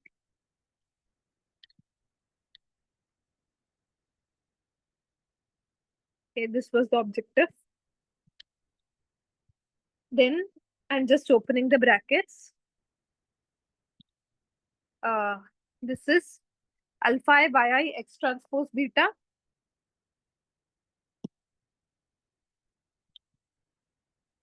Or I can write it as beta transpose xi as I have told you. Minus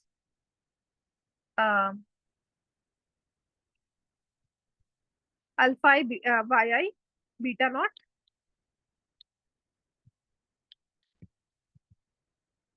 As I is not required here, so taking beta naught out.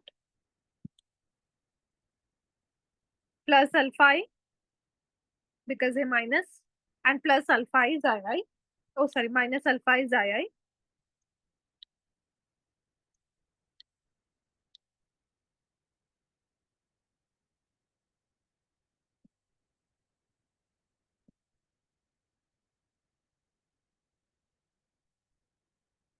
And the last term, minus mu is I. Nothing, I have just written the objective by opening the brackets. Now the next thing is I have to basically substitute the values. Before substituting, let's have it easier. Like let's try to have this xi terms together, or let's see.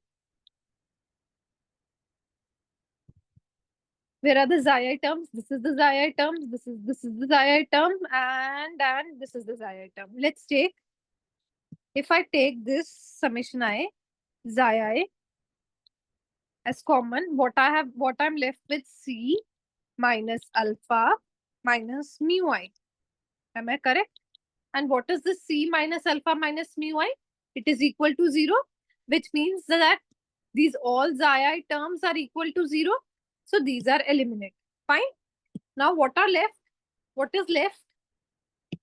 Are you guys getting what I'm trying to do?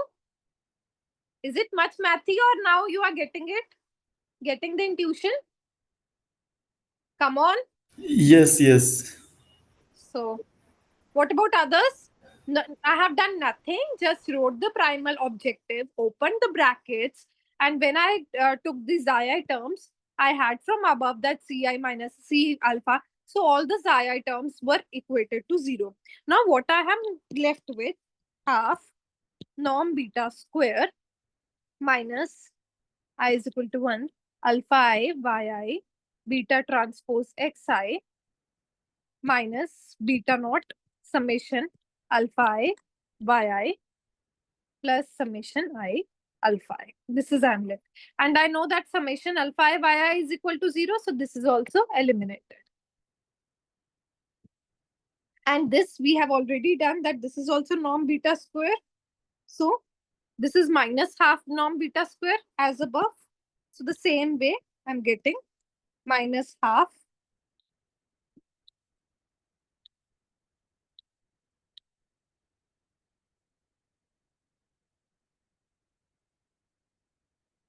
so this is alpha I xi beta value. Just I'm writing again because it's beta square, half beta square.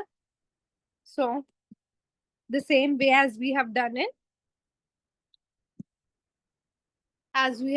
in the above linearly separable case, the same way we are doing here. Is it fine? Fine? Fine, guys?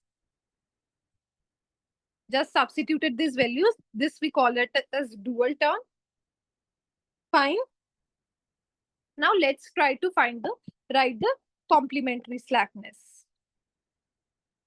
What is complementary slackness? When we are writing only the constraint term equal to 0. That's what is the complementary slackness.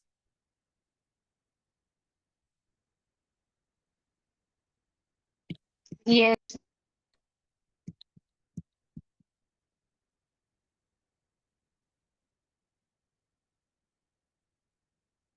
By x transpose minus. This is equal to 0 and mu I xi is equal to 0. This was one constraint and this was the other constraint.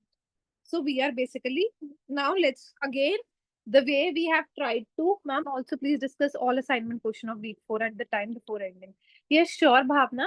We have already discussed 4 questions at the time of ending. Okay, maybe I'll discuss now only. After this completion, this is almost completed. I'll discuss it, don't worry. So, okay, these questions, that questions are, I think, from the kernel thing. Okay, so this is basically the complementary slackness. So now, again, I'll write. Again, there can be question. If I'll write it. Then you have to explain me.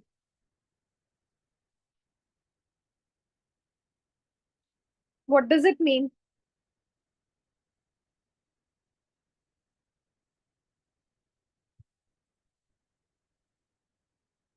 Come on. Ma'am, this 1 minus is this noise? Who's asking? 1 minus Zai. Who is asking? Sneh? Okay. Okay, 1 minus that. No, Zai. like, Okay. Sorry. I have written epsilon. Fine. yes, ma'am. Sorry. Now, can you explain me?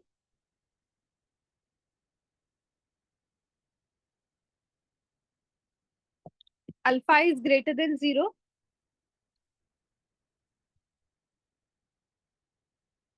And alpha, okay. What does alpha I greater than 0 means? Come on, try to get the intuition behind these things. I want from you guys.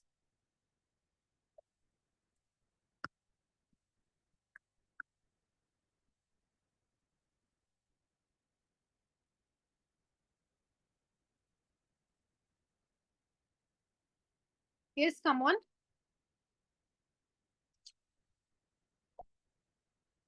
Yes. I'll not answer this time.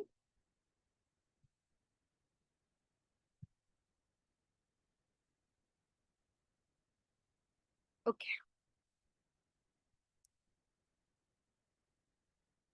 So when Zaya is equal to 0, what does it mean? We have already done No Zaya. violation. No There is no violation. violation. No violation. Now when Zaya is greater than 0, what does it mean? More violation. There is some violation, yeah. There is some violation. When yi xi transpose beta, it is less than 0, what does it mean? Misclassification. Misclassification. That means Zaya is greater than 1. That is misclassification. So, okay, I'll not write like this. Okay. So, just a case, these are only these points. These are some points which I'm writing. Yi xi transpose beta plus beta naught. It is greater than 1, which means that alpha is equal to 0 because there is no violation here. It is greater than 1 here, and Xi is equal to 0 here. So the constraint is loose because this point has no role in the decision boundary, as we have done in the linear classifiable also. When they are correctly classified and they are outside the margin, again they don't have any role. Now when the points are on the margin, like in SVM, linearly classifiable, we were saying when the points are on the margin, then there is a role of them. Then we have to basically these are basically the support vector. That's what we were trying to say. Now, when yi x transpose beta plus beta naught is equal to 1, then these are basically the support vectors. The constraint basically is tighter here. The alpha is greater than 0. The constraint is tighter here. When the points are exactly on margin, I want you should read these cases now. Okay, this is case 1. There we were having the simple cases. Now again, we have some 4 cases here. There we were having 2-3 cases. Now the points are exactly on the points were exactly on margin. Now we are saying the points are inside the margin and correctly classified.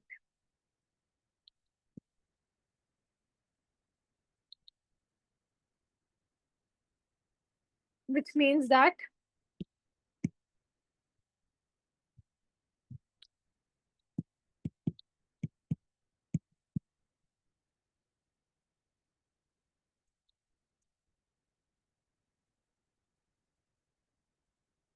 and now the other point is misclassified.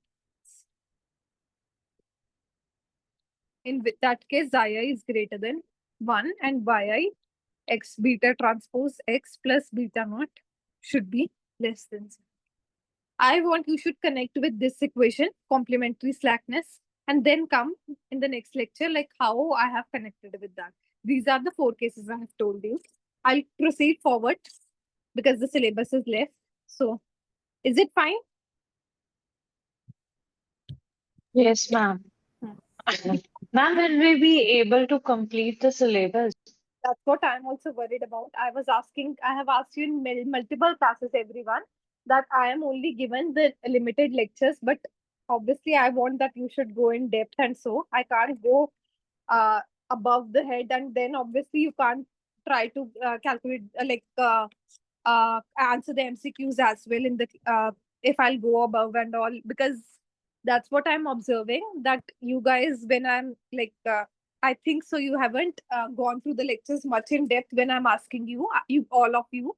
That's what I try. That is what my main objective is. Whatever I'm teaching, at least you should answer that. But this is like week 8 class. I can get mostly 2 hours extra of one class, not more extra classes for this. So maybe in the next class, I'm thinking not to write in the class, to have the PPT or to have the written notes beforehand only, though I'll write it, the extra things to make you understand the same way, but the written notes I will make it like if I want that syllabus should be completed, we should complete 2 weeks in 1 week only, and we are not able to complete 1 week syllabus in 1 week, like one lecture also. So that's what I'll try to do, though I'll try to provide you as much as MCQs in the last class and the revision class. Yes, Yes, ma'am, you madam. can do this like Mm. the other TA. She Hmm. is using PPT only, and she sometimes uses pen to explain some things. Okay. So On the PPT itself. okay. But ma'am, you can just repeat like the way you write in this class. You can just prepare some written, handwritten notes only because that are more understandable. Okay, so she's also going the way I am going, the maths and all, like she's covering these things. No, no, no. She's not covering maths. She's just doing the theory, Okay, like so she, how the things are happening. She's not doing math. okay. And Is it actually, example? yeah, I mean, the nature of questions in the assignment, Mhm. those questions are also not really focusing on how a particular equation has come. I think Mhm, it is mhm, more, it is more whether concept has been, concept is clear, the mhm. various ways, methodologies to implement something or assumptions kind of a thing. And Okay. there are some problems also, uh, Uh-huh. some That I'll solutions. solve. That Yeah, I'll but that. those are, but what I have, so actually I am trying to understand the subject through these lectures, but the problems, if you have a little theoretical background, we can be able to solve the problem. Of course the practice is required, but Okay. at least problem, how she has solved the problem, that I can understand. Okay. I think maybe Sneha and other people can confirm. What about others? Like, what do you want? Should I go with the same procedure by the taking the written notes, or should I go? I want, if she's teaching more theoretical, then I should go in more depth, so that at least afterwards also you can see my recorded lectures after, like you can, if you want in your life afterwards also you can go in depth.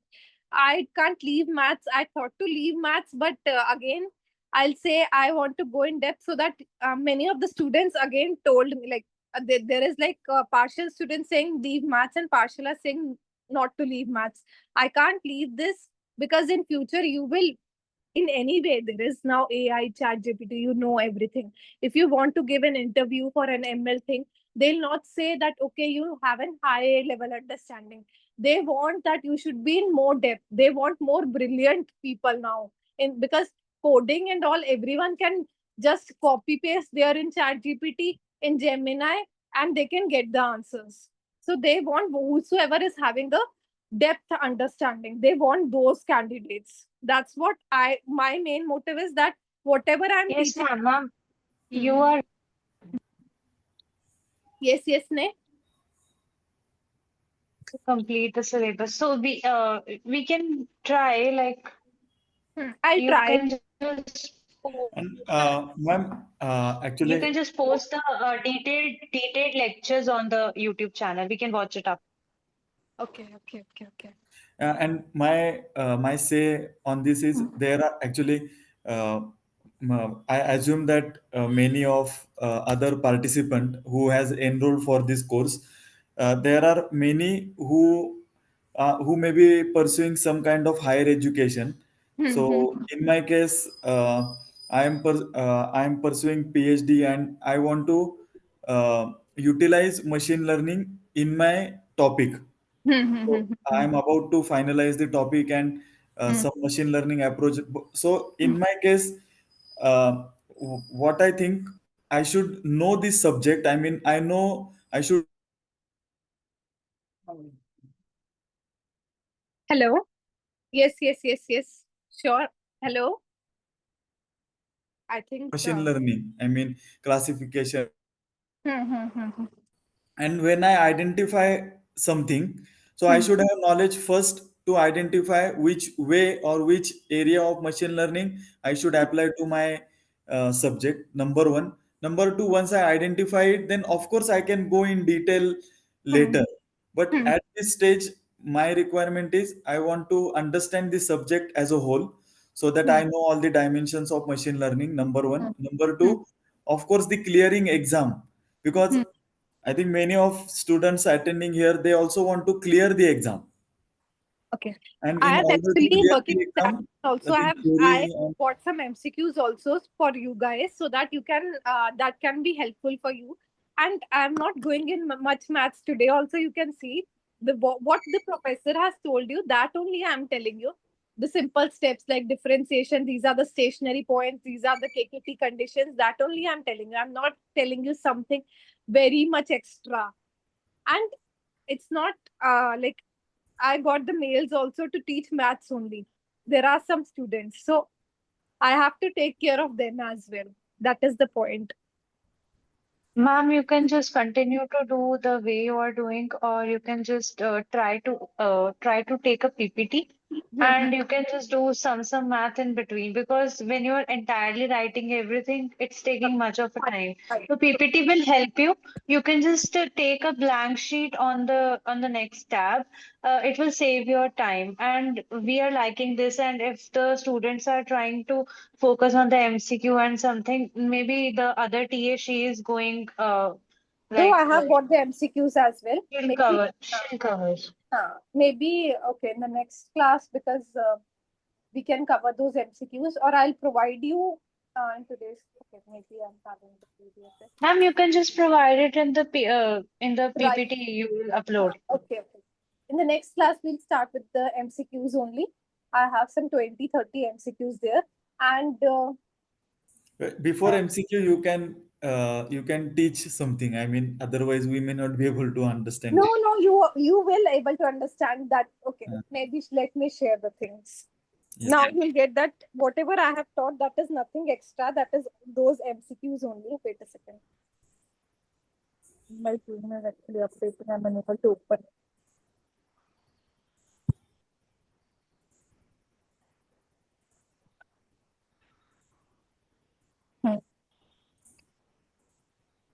Wait, I'll share. Then you can come to know that those are nothing. You guys know about those.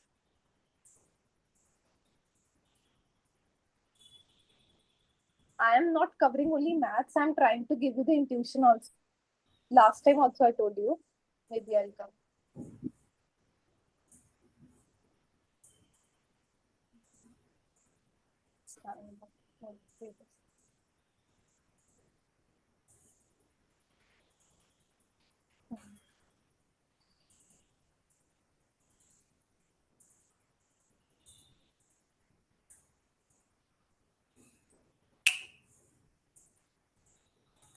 Can you see my screen?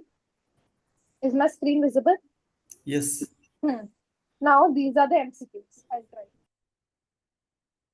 Again, for a linearly separable, which of the optimization does a hard margin SVM? Okay, 1 minute. Hard margin is the one which we have done in linear separable, and soft margin is what we have done in non-linear separable. You can answer this the geometric margin, again, 1 by B. You can answer these. Why do we normalize? To ensure that it is scale invariant. You can answer this. If a data is linearly separable, which statement is true? Hard margin SVM always find like these. If you see the MCQs, you can surely answer these MCQs. I'll make sure. The slack variables are introduced. Why they are introduced? They allow violations of margin constraints. That's what we have done. Violations is allowed because of the slack variable. Am I correct? Come on. Yes. Consider data set is non-linearly separable. Which approach? Use hard margin SVM. Like these questions, you can actually, what is the role of C? Then if you know the C, then only if the C is basically infinity. Like if you know the C, then only like what is the C? It was the penalty term. And how, and I was saying that if we'll have the C large, then you'll have your that Xi term as small. So I can say that, okay, it is a trade-off between margin width and classification errors. That's what we have done. If C reaches infinity, which means C is very large. If C is very large, obviously, misclassifications are very less. That's what it means. For linear separable, perceptron and SVM always converge to same hyperplane. We have done it multiple times. No, that they don't converge to same. Because in SVM, we are doing optimal one. Are you getting my point? Like I am trying to Yes. These MCQs you can solve it very easily if you are like do you got the point? Like was there any difficulty while solving those? Obviously some parts you kernel and all I haven't taught, that's why I didn't get into that hinge loss and all. You got my point? What I'm trying to explain here? Yes. Yes, ma'am. Okay. So is it fine? Next time I'll try to bring the handwritten notes so that it will be the time of writing should be basically, I'll not take that much of time in writing and I'll write whatever extra what you want in that PPT only. Fine, na? And we'll try Yes, to ma'am. the ANN, this part ANN, and we'll start at least the decision tree the next class. Okay, the part of SVM which is left is the kernel part. If I tell you what is kernel, just a overview of that, what is the kernel? Or okay, maybe it's like basis transformation. What is basis Maybe I'll not tell you now, otherwise you'll be confused. The basis transformation, I'll give you one example also so that you can solve the question which was in the assignment, and I'm also trying that each and every question of the assignment also is covered with you. Like we have covered almost 3-4 questions of week 4 and 2 questions which are left, which are not practical one, which that are of kernel one.